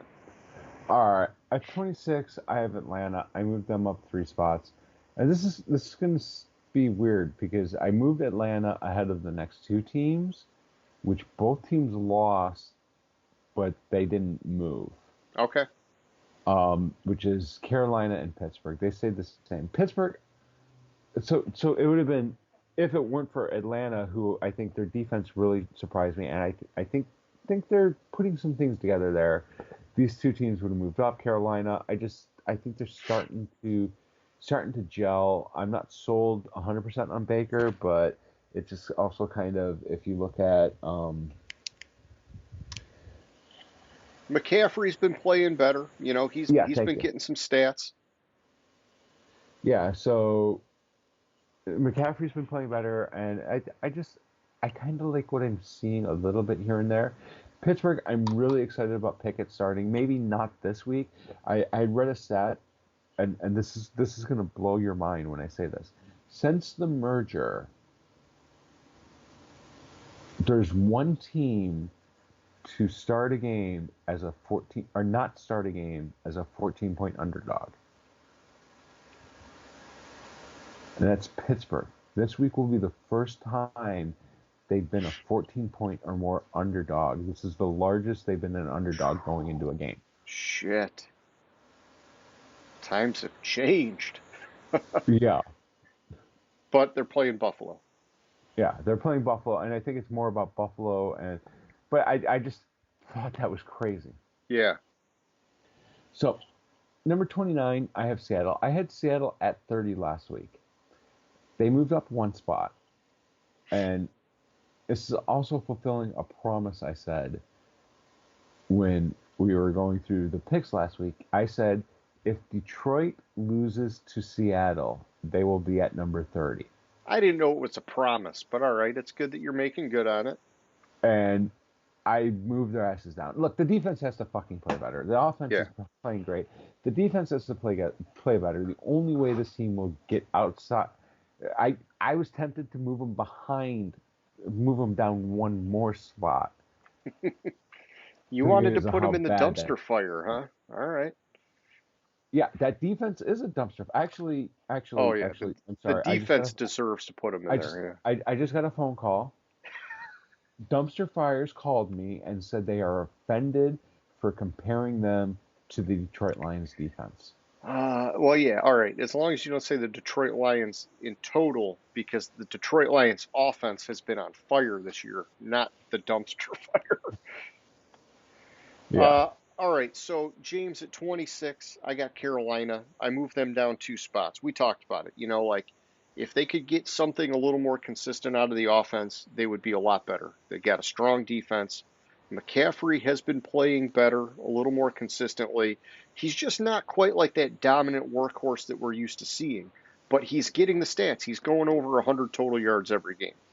And then at 27, I got the Patriots. I dropped them down one. I feel like they should be embarrassed by the shit show performance they've been putting on each week. But they did play really strong against Green Bay, and maybe that's a step in the right direction for them. At 28, I got the Giants. I moved them up one spot. I'm trying to be careful with these guys, James. I think they are a very deceiving 3-1 team. I fully expect them to regress over the course of the year, but I do like the coach. Saquon looks like he's legit again, and maybe they'll keep performing fairly well. I don't know how else to say it. At 29, I got the Jets. I moved them up one spot. I think you can start to see they got a little bit of magic on both sides of the ball. It's just they are still very lacking in the talent department. But, on the plus side, pretty much all of their rookies from this year's class have been living up to the expectations so far. And so that's a very positive sign for the Jets. At 30, I got Pittsburgh. Maybe a little bit rough, but I dropped them down 5 spots. I, I got to see what Pickett can do before I feel good about moving them up my board again, and so that's why they're down this far. And so then James, back to you for the dumpster fire, my friend. All right. At 31, I have the Jets. I was tempted to move them up further, but then I kind of had to temper my excitement because they beat Pittsburgh, and I couldn't figure out how they beat Pittsburgh. Okay. And at 32, I have the Bears. These two teams, whichever team won the previous week, is going to be at 32 or 31. The other team's going to be at 32 because these are clearly the worst two teams in the league, aside from the Detroit Lions defense. Gotcha. So, all right, James, I've got the Bears at 31 and I've got the Texans at 32. I am like desperate for the Texans to get a win so I can have them leapfrog out of the dumpster fire because I still believe Houston is playing better, but they just don't have a win. And so until they get one, they're going to be the bottom of the barrel, even though I truly, truly believe Chicago is significantly worse than them. I think Chicago is significantly worse than any team this year. They just somehow got lucky and strung together a couple of wins, man. That's Yeah, the only I way I can think explain it. Chicago did beat Houston too, so Which, in my opinion, was more about Houston making a couple Yeah. fluky sort of mistakes, running back fumbles, things like that that have not, I don't know. I think Houston's playing better ball. It just, but yeah, good point. Chicago did get them by 3. All right, so James, let's move it over, man, and let's do our game picks for this week. And Do we have to pick games this week? are you fading? I mean, we're just doing so shitty. And do we have to pick games this week? Like we've been so shitty at it this year that I'm almost embarrassed to put my picks out there right now. All right, so I guess yeah, let's just start with that before we get into it. Okay, so you're at 31 wins, which is good for 48%. I'm sitting at 35 wins, which is good for 55%. Both of us are obviously still lagging our 60 plus percent mark from seasons past.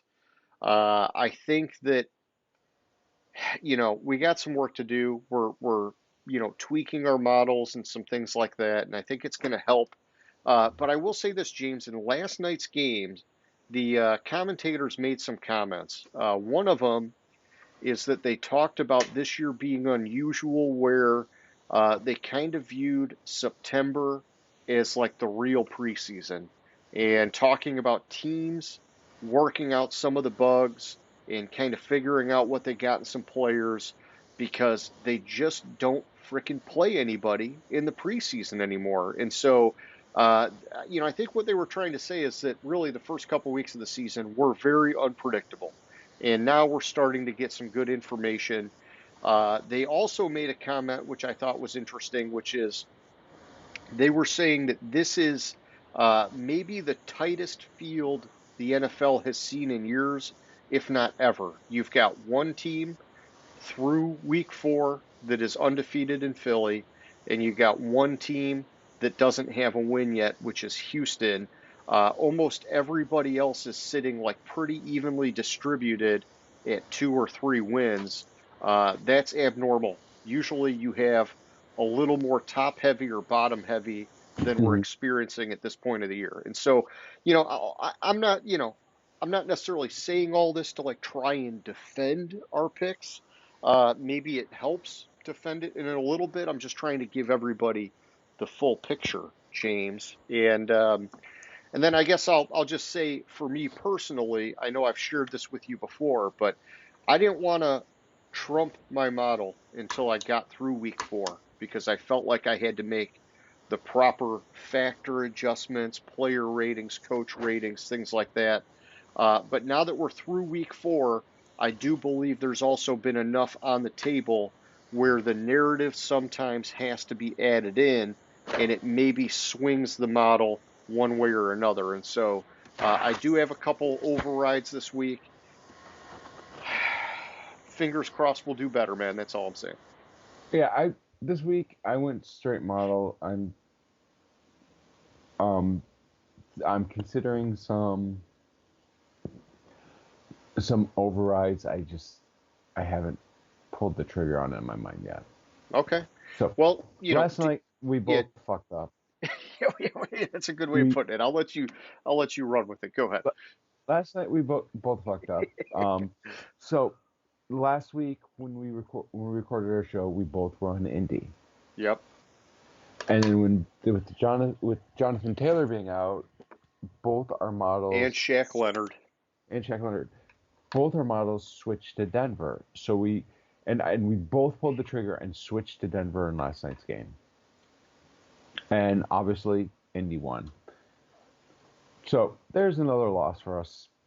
Moving on, Yeah. we So, have so James, let me just tell you real quick.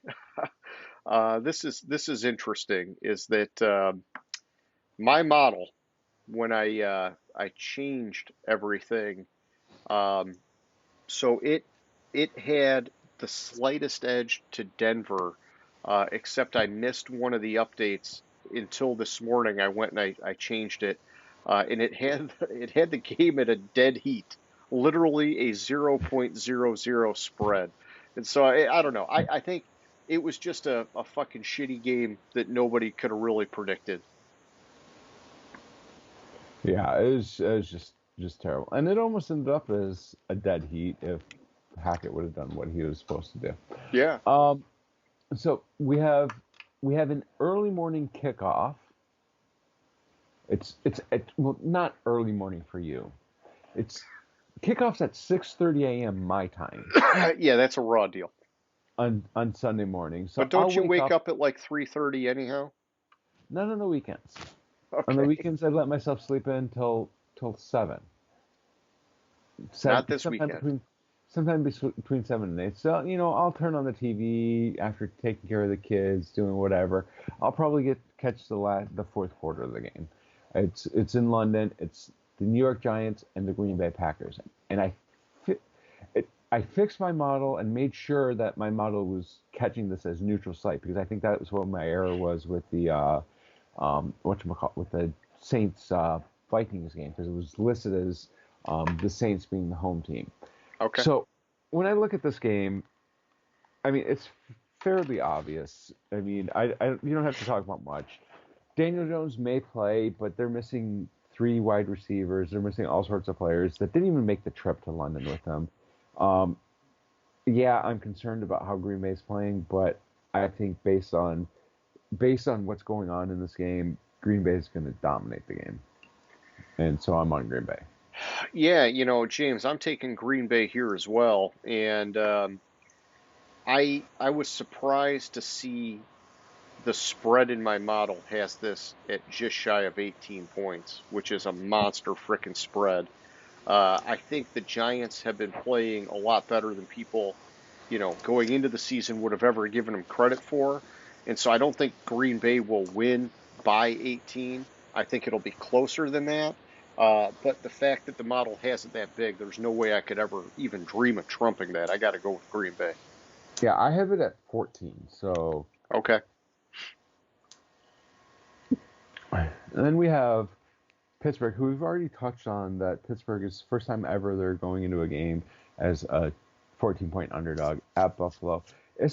We've touched on it. It's a rough start for Pickett to be at Buffalo in his first NFL start, really throwing him to the wolves. This is actually it's interesting. I'm glancing at the scores. This is my biggest spread of the week in my mock. Nope, scratch that. Second biggest spread of the week at 15 points in favor of Buffalo. Okay. And that's who I'm going with is Buffalo. Yeah, hey, we're like our models are starting to match, man. I've got just shy of a 15-point spread in this game. I'm also going with Buffalo.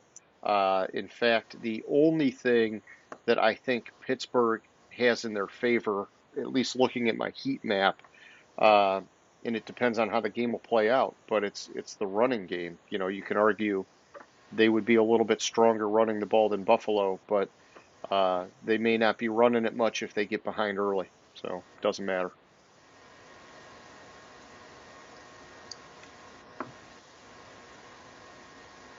All right. So then we have, let me make sure I'm not skipping it, the Chargers at the Browns. I I don't think while I'm concerned about the Chargers, I mean my model has the Chargers as a 7-point favorite in this game, which was interesting. And there's I just I don't even though Miles Garrett's coming back, that defense should be playing better. It's just I I I have too much allegiance, not allegiance, that's not the right word. I my heart wants me to just stick with the Chargers. I kind of want to pull the trigger and override it, but I'm not because the last time the Browns kind of lost the game they shouldn't have lost, which was the Jets. They went out the following week and played phenomenal, Yeah. and that's the storyline that's making me want to switch to the Browns, but I'm not going to. I'll stick with the Chargers. Okay. Yeah, so for me, James, I'm going with the Chargers here, and my model's a bit closer. I've got it as about a 1.5 point spread, which at first I was kind of surprised about, but then I kind of dug into it, and I still am accounting for a lot of the injuries with the Chargers, and so I think that's why it's coming out that way. They do have the favor when I look at the heat map, and just in general, I think they're the more consistent team with how many times I keep pointing out Cleveland's been just a little bit spotty, and so I'm sticking with the Chargers here. Next game is Houston at Jacksonville. You talked about wanting Houston to win that game. Here's an interesting tidbit for you. Give it to me. The past 4 times Jacksonville was favored to win the game, they lost the game. Oh, sons of bitches. Hold on. 3 of those 4 losses were to Houston. It's those damn divisional games, man. So, I mean, my model actually picks Houston by a field goal Okay. in this. I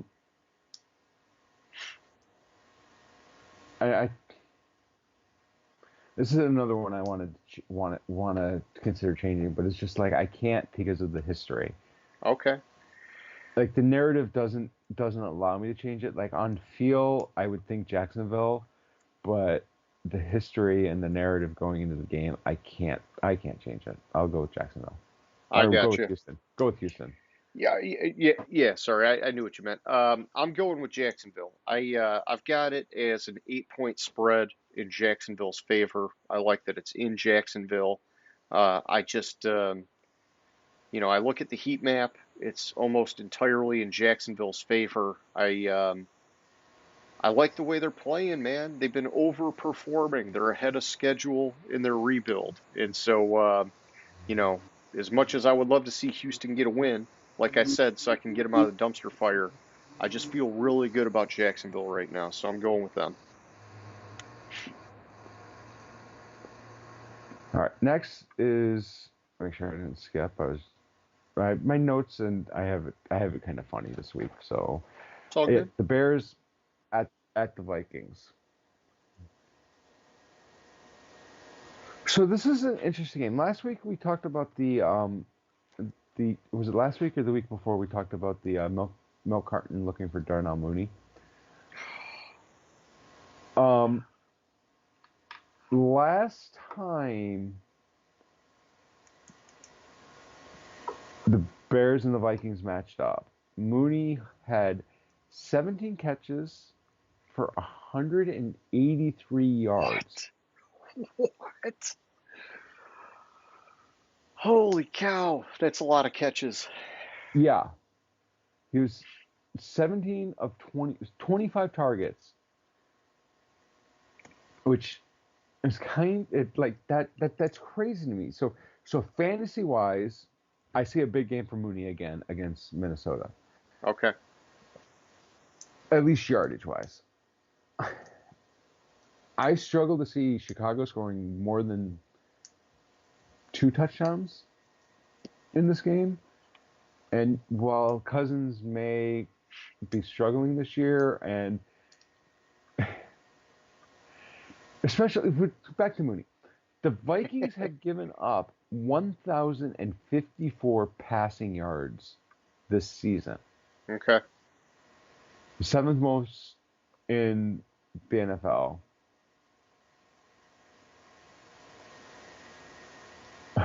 Which is crazy. But the problem is the Bears aren't built to exploit that, which is why I'm sticking with Vikings. I got you. Yeah, I think that's the right choice, James. I'm going with Minnesota here. My model's got it as an 11-point spread in their favor. I'm actually showing these guys surprisingly are pretty even when you look at their offensive lines. But when you look at their defensive front sevens, I think Minnesota has the favor to put pressure on Justin Fields, keep him scrambling, and just overall, Minnesota's pretty solid in favor elsewhere, and so I'm sticking with them, my man. Next is the Lions at the Patriots. Oh, this one is fucking pissing me off, but go ahead. Streaks have to end sometime, right? I don't know, maybe. The Lions, in their last 11 home games, or I'm sorry, road games, is they are 0, 10, and 11. Or 0, 10, and 1. Okay. 0, 9, and 1 under Dan Campbell. Wow. My model has New England winning the game by 3 points. And even though DeAndre Swift is out, I'm going to override my model and go with the Lions. Oh, you son of a bitch. I was just thinking the same thing. All right, hang on, because I don't want to just be copying off of you. I'm looking at my heat map right now. Um, in fact, here, let me just do this. If I update this, because right now my model actually shows Mac Jones could play, but I think he's going to be out. So let me just rule him out and go back and take a look at how that affects this. Not as much as I thought.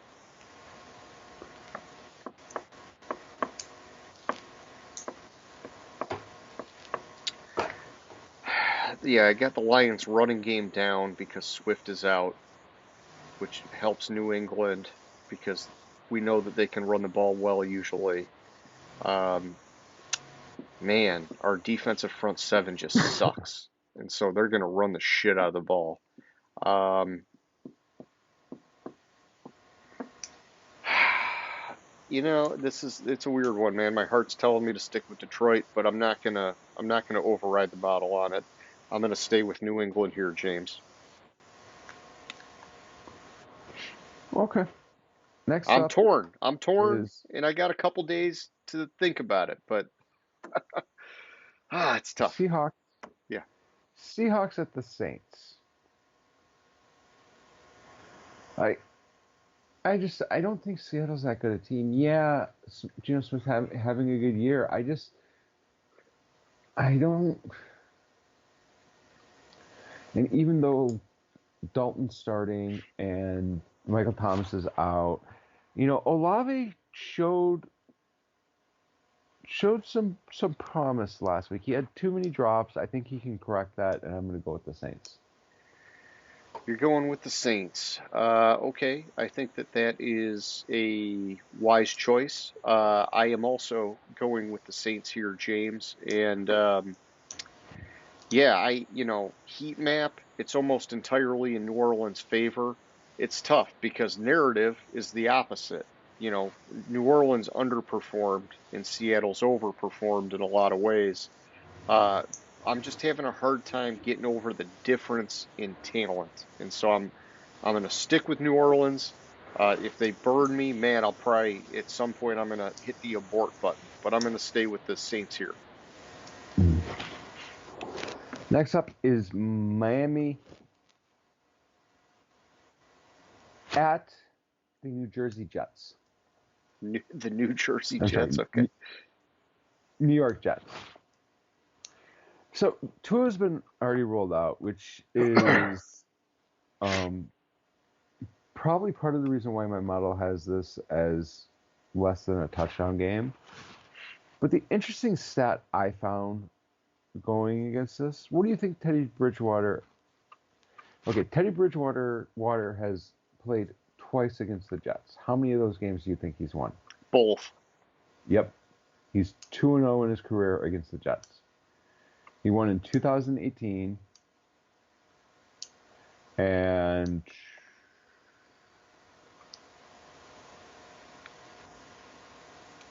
never mind. No, never mind. It was in 2018. That was something else. It was two notes behind. The Jets are Sure. looking to go.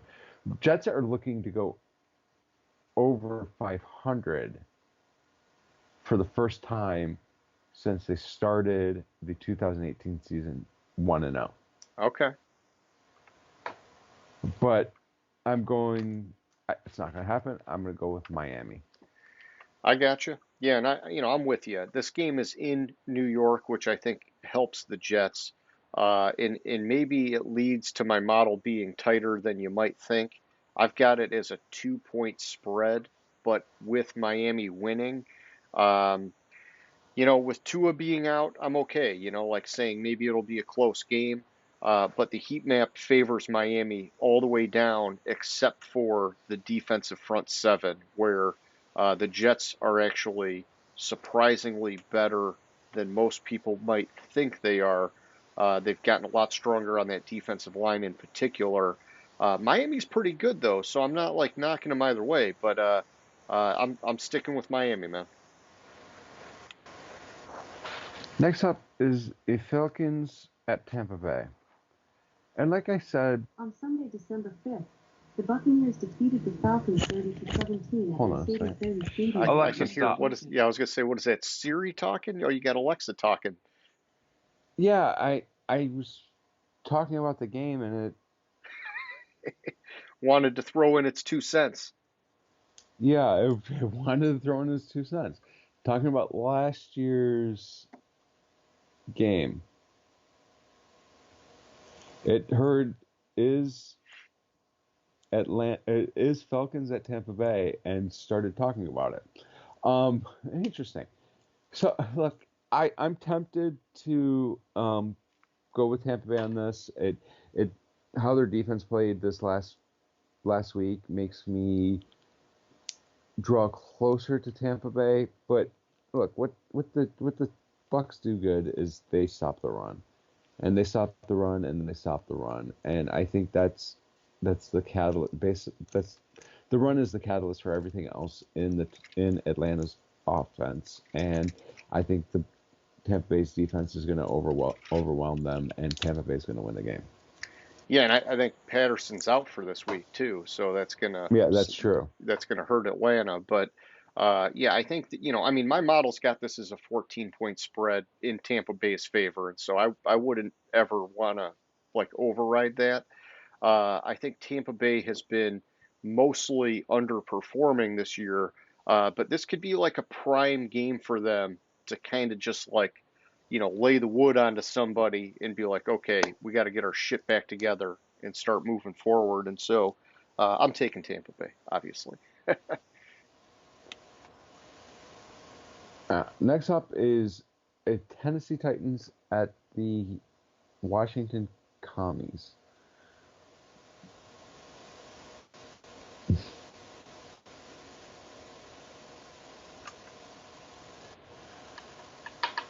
Tennessee's strength is the run game. In the last 2 weeks, they've done done pretty well. Washington has done pretty well stopping the run.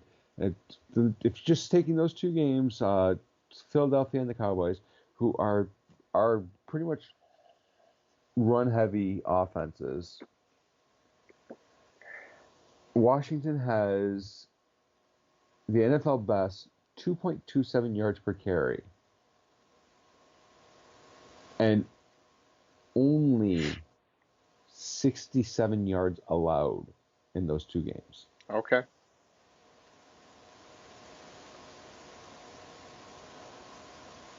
Which concerns me about this game. And Yeah. which is probably why that and the Tannehill stuff I've talked about before is concerning for the game. My model has it. Actually, it's a very, very tight game in my model. It's with rounding, it's a 1 point spread, Okay. which kind of lines up to what the spread is on for the game. It's a 1.5 point spread on the according to Vegas. This is one I was considering overriding, but I don't think I'm going to. I'm going to stay with Tennessee. Okay. Yeah, and so James, for me, this one's wild because this is one of my overrides. My model's got Washington winning this game by 4, and when I look at the analysis, I think a lot of it is coming from the way the Washington defensive front seven is rated in the model. They've got a really strong rating against Tennessee's offensive line is a really weak rating. And so I think it's putting a lot of weight on that shifting things in the game. The problem is the narrative to me doesn't support Washington's defensive front seven being quite that high. And conversely, when I look at Tennessee's defensive front seven, we talked earlier about PFF has them as one of the top rated units this year. The model's not quite reflecting that. And so when I just kind of mentally adjust for that, I think I'm more with Vegas in favoring Tennessee. And so I'm overriding my model. I'm going with the Titans here. All right. Next up, we have San Francisco at Carolina. There's nothing really interesting about this game except for the fact that Jimmy G was going to go to Carolina? No. The 49ers are 0-2 on the road this year, averaging 10 points per game. Okay. Yeah, you got the monsoon, and then I don't remember what the other one was, but yeah, I'm trying to think what the other one was. I didn't note that. Was that against Denver, where they just did like nothing? Yeah, that was at Denver. They scored. I think they scored more in the monsoon than they did at Denver, if Okay. I remember correctly. I can pull it up real quick, but yeah, it was at Denver. That's right. That was like the Thursday or Sunday night game, whatever.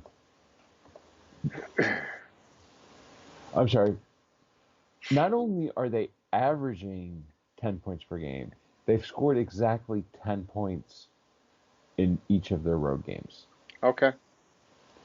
They're averaging 25 and a half at home. Yeah, they're going coast to coast here too. They've allowed 30 points on the road, 16 points at home. Gotcha. Which is a little weird for me, but look, message for Carolina: you should have traded for Jimmy G instead of Baker Mayfield. San Francisco wins the game by 10 points. Nice. Yeah, this one I'm shocked about in my model. It has San Francisco winning, and I'm absolutely sticking with that. But it has them winning by less than a point, which the only Wow. thing I can see is that it's in Carolina, and I do still have some limited home field advantage factor, but it also has to have something to do with McCaffrey having a really high rating, giving Carolina a boost in the running game. But I think you've got to temper that with, like we talked about earlier, he's not like that same workhorse running back that he's been in years past where he can just like lights out dominate a game. And so I feel pretty comfortable about San Francisco getting the win here. Next up it's Philadelphia at Arizona. When I look at this game, yeah, Philadelphia is 4-0. The Cardinals are 2-2. But one thing with the Cardinals is they don't allow sacks. I'm sorry, not allow sacks. They don't get sacks. I think they have 4 total sacks. They have 1 sack a game this season. And Jalen Hurts isn't necessarily a guy that's easy to sack, which goes against them. But also, Arizona's turned over the ball a bunch. I don't have the specific stat in front of me, but what I do know is Philadelphia is +8 in the turnover margin. Okay. Which is probably why they're 4-0. If they're that wide, or they've had that many more turnover, or forced that many more turnovers than they've had turnovers. My model had this as a resounding victory by Philadelphia. Okay. It's so bad in my model, I'm not even going to quote the score. See, James, this is my other override for me, which is I think another one of these surprising things going in with my model this week is that it's got Arizona winning by a freaking hair, by less than a point. And the only thing I can think is that it's that Kyler Murray factor where my model accounts for these like quote unquote like clutch quarterbacks is what I call them. And when Kyler Murray is on, he's a game changer. But when he's not on, it's a whole, totally different team. And so um, I still feel like even if he's on, maybe because it's in Arizona, maybe that's the combination why the model just gives them the edge. But Philly, to me, from top to bottom, has the benefit in this game, and so I'm overriding it. I'm going Philly, and I don't know. I'm riding that Philly train, man. Yeah. Next up, we have the Cowboys in lovely Los Angeles, California, to play the Rams. Um, Gallup's coming back for the Cowboys, and I think it was week 2. I learned something. And week 2 was when I started my model, I think. But I learned something about my model in week 2. Okay. Do not override the Cowboys. My model is seeing something I'm not seeing with the Cowboys, and that was the Cincinnati game, and I overrid it, picked Cincinnati, even though my model clearly said the Cowboys were going to win the game. Interesting tidbit I found when actually looking at this game is the Rams have been outscored 44-3 in the fourth quarter. And in the first three quarters, they've outscored their opponents by 17 points. I don't have the score, but that 41-point differential in the fourth quarter is why the Rams are 2-2. Okay. They're having problems finishing games, and when I watch the Cowboys, I see the Cowboys get better as the game goes on. And I want to override it, but because it's Dallas, on my history of overriding the Dallas game so far in my model, I'm not going to, and I'm going to go with Dallas. Okay. I respect that. And so I'll tell you that my model has the Rams winning by 3. And I feel similarly conflicted about this game as I do the Lions game, where, I'm taking the Patriots, even though I want to really bad take the Lions, but I'm sticking with the Patriots for now. In this game, the model's got the Rams, and that's who I'm picking, but frickin' geez, man, I want to take Dallas and stick with Cooper Rush. Like the one thing I look at in this matchup is the Dallas defensive front 7 against the Los Angeles Rams offensive line.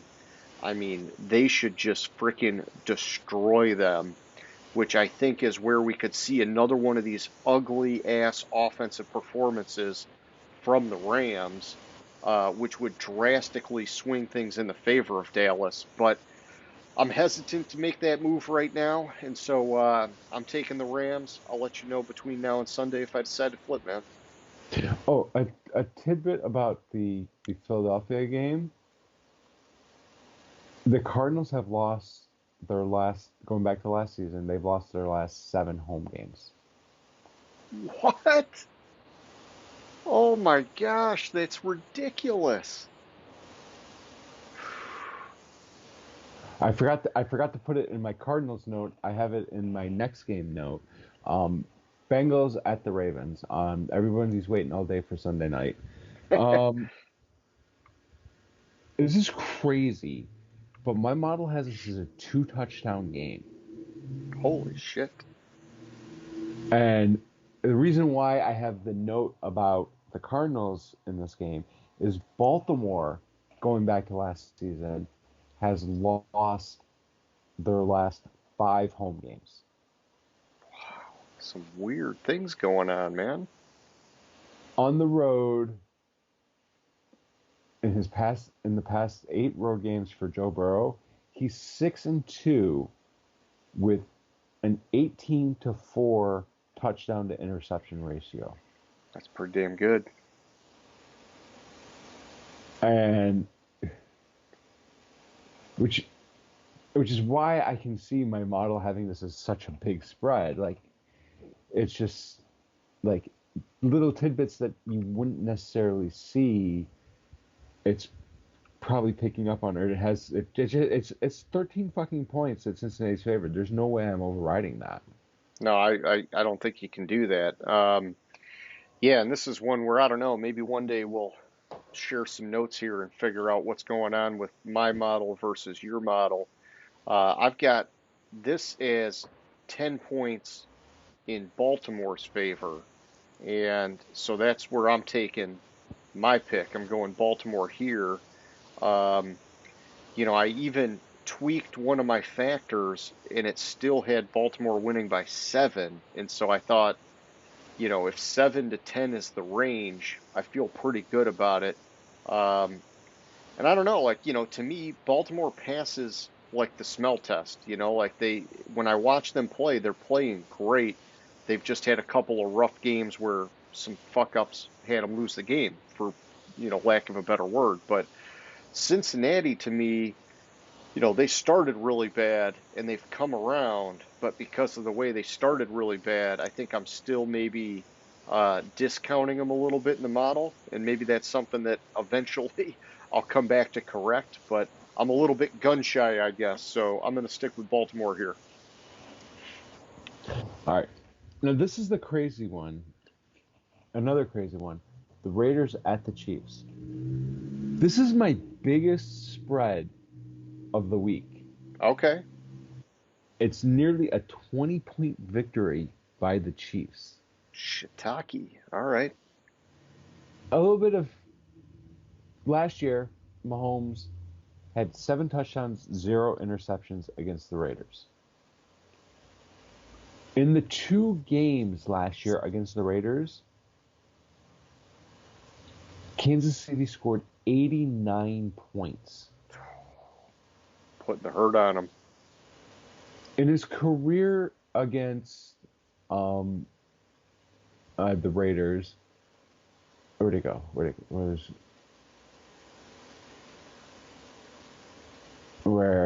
the fuck did it go? I can't find it now. Okay.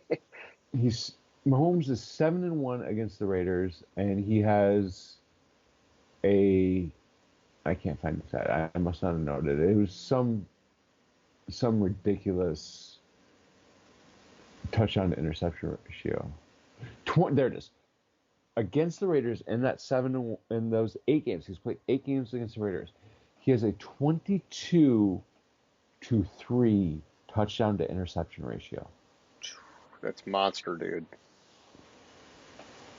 And I can't find a single reason to even consider overriding my model for this game. No, you can't. You can't you could say, oh, hey, it's a divisional game and maybe you just got a gut feeling or something, but I don't know, why you would do that with that big of a spread. But I'm looking at, in my model, it's a 13-point spread in favor of Kansas City. And, like I look at the heat map, there's like a few things that are in the Raiders' favor. Like I think they've got, I like Josh Jacobs as a running back, although I will say Clyde Edwards-Helaire and Isaiah Pacheco, however you say his name, they've played pretty well for Kansas City. I think at wide receiver, it's like Devontae Adams is obviously badass, but it seems like Kansas City, they'll make it work with anybody, and they got Kelsey still. And so I'm so disappointed in Sky Moore, but I digress. So far. Yes. It's tough, man. He's a rookie, I mean, the old rookie wide receiver thing or whatever, it's like you need 2-3 years for those guys to get going. I know we've been spoiled by all these guys coming out of LSU in recent years, but yeah. And so yeah, I'm with you. I'm going Kansas City here, bud. All right. And then we finish up with next Thursday, even though next week we're doing it early. We're doing Thursday night, so the game will be in the middle of the game by the time we get to the picks. Yeah, it was a good call that you pointed that out earlier. And we have the commies of the Washington football franchise at the Bears. And easily simply said, the Bears suck. Washington wins the game. Yeah, you can't take Chicago. I'm glad you picked that out. I did go and look ahead. I didn't do a deep dive, but I've got Washington winning by 4. And so, if we get like a slew of injuries or whatever else, I'll go back. I'll polish things up a little bit. But I'm pretty confident Washington wins this one either way. So I'm with you there, bud. Okay, so that gets us through the game picks. And so, James, let me take you on over now to question of the week. And I'm going to keep it light and casual tonight, man. We've got a long session going. Let's just finish it without racking our brains a little bit. I'm going to ask you, it's a more personal thing. How you doing in fantasy football this year, buddy? Which league? Well, I feel your pain on that, man. I'm in frickin' 4 leagues, which, at this stage of life, with everything I got going on, it's too many leagues. And I've got 1 league that I don't even check because it's just a free kind of garbage league. I got 1 league that I care a lot about because I'm the commissioner of that league. And I've had sort of like a bad string of luck where I've scored a ton of points but not gotten any wins. And then I got 2 other leagues where it's just like a mixed bag. I don't know. Like one of them, I thought I had a great draft, but the team's just not hitting.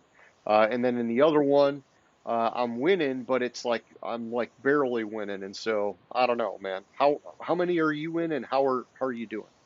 I'm in 2 leagues. We'll talk about the league we're in together.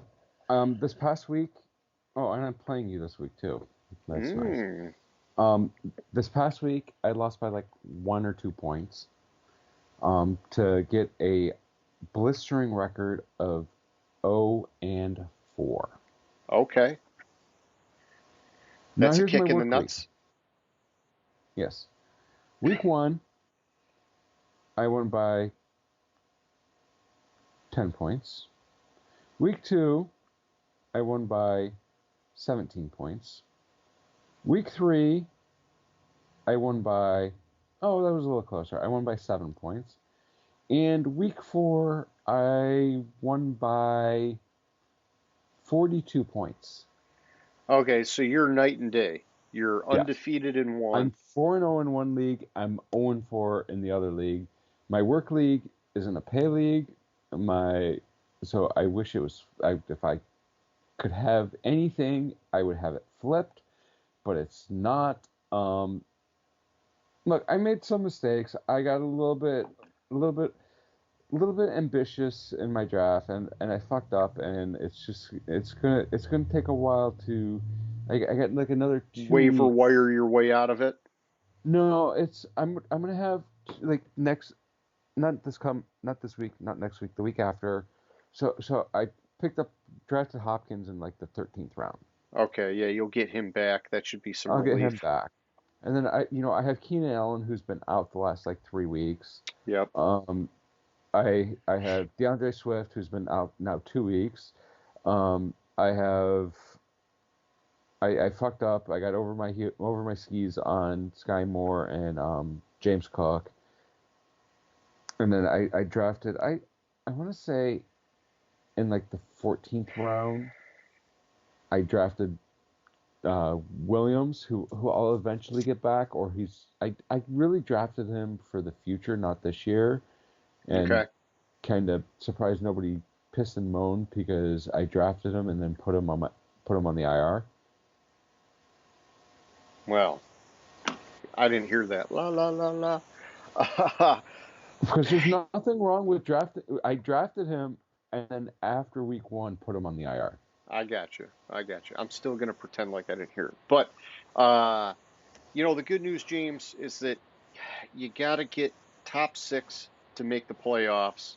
And right now, 7 through 10 have one win or 0. and 6 is sitting at 2 wins. And so it's like, even though you're 0-4 and it's a shorter season because, fantasy playoffs start in the regular season for football, obviously, you still got time to sneak into that top 6. And so I like what you're saying. You got some prospects that are maybe going to be coming back to you here. Yeah, this year, honestly, for our league this year, it was kind of a reset year for me, Yeah. and I did my draft, took a different approach to my draft, and drafted for the future Okay. Yeah, because we do because the keeper thing. we do the keepers. So I drafted more prospects than people that are going to help me this year, and just to because I had to reset it because I had some players like I struggled for three keepers this year, and I mean I had the two obvious ones, Burrow and Chase, but then the third one I kind of struggled for this year, and actually I think this week or last week was the first week that keeper was in my starting lineup. Okay. So Gotcha. it's a future it's a long game I'm trying to play this year. Hey, nothing wrong with that, man. Being strategic. All right, cool. Well, that was a fun little question of the week, keeping it like nice and light, like I was saying. And so yeah, just to kind of wrap it up, for anybody who's out there watching, we hope you like the show. You stayed around this long, hit that like button, and if you haven't already, please subscribe.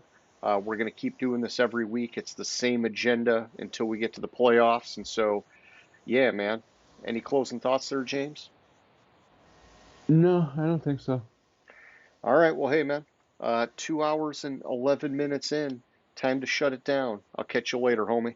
All right, sounds good. Have a good one. See ya. Gridiron Grinder. Hut, hut, hike.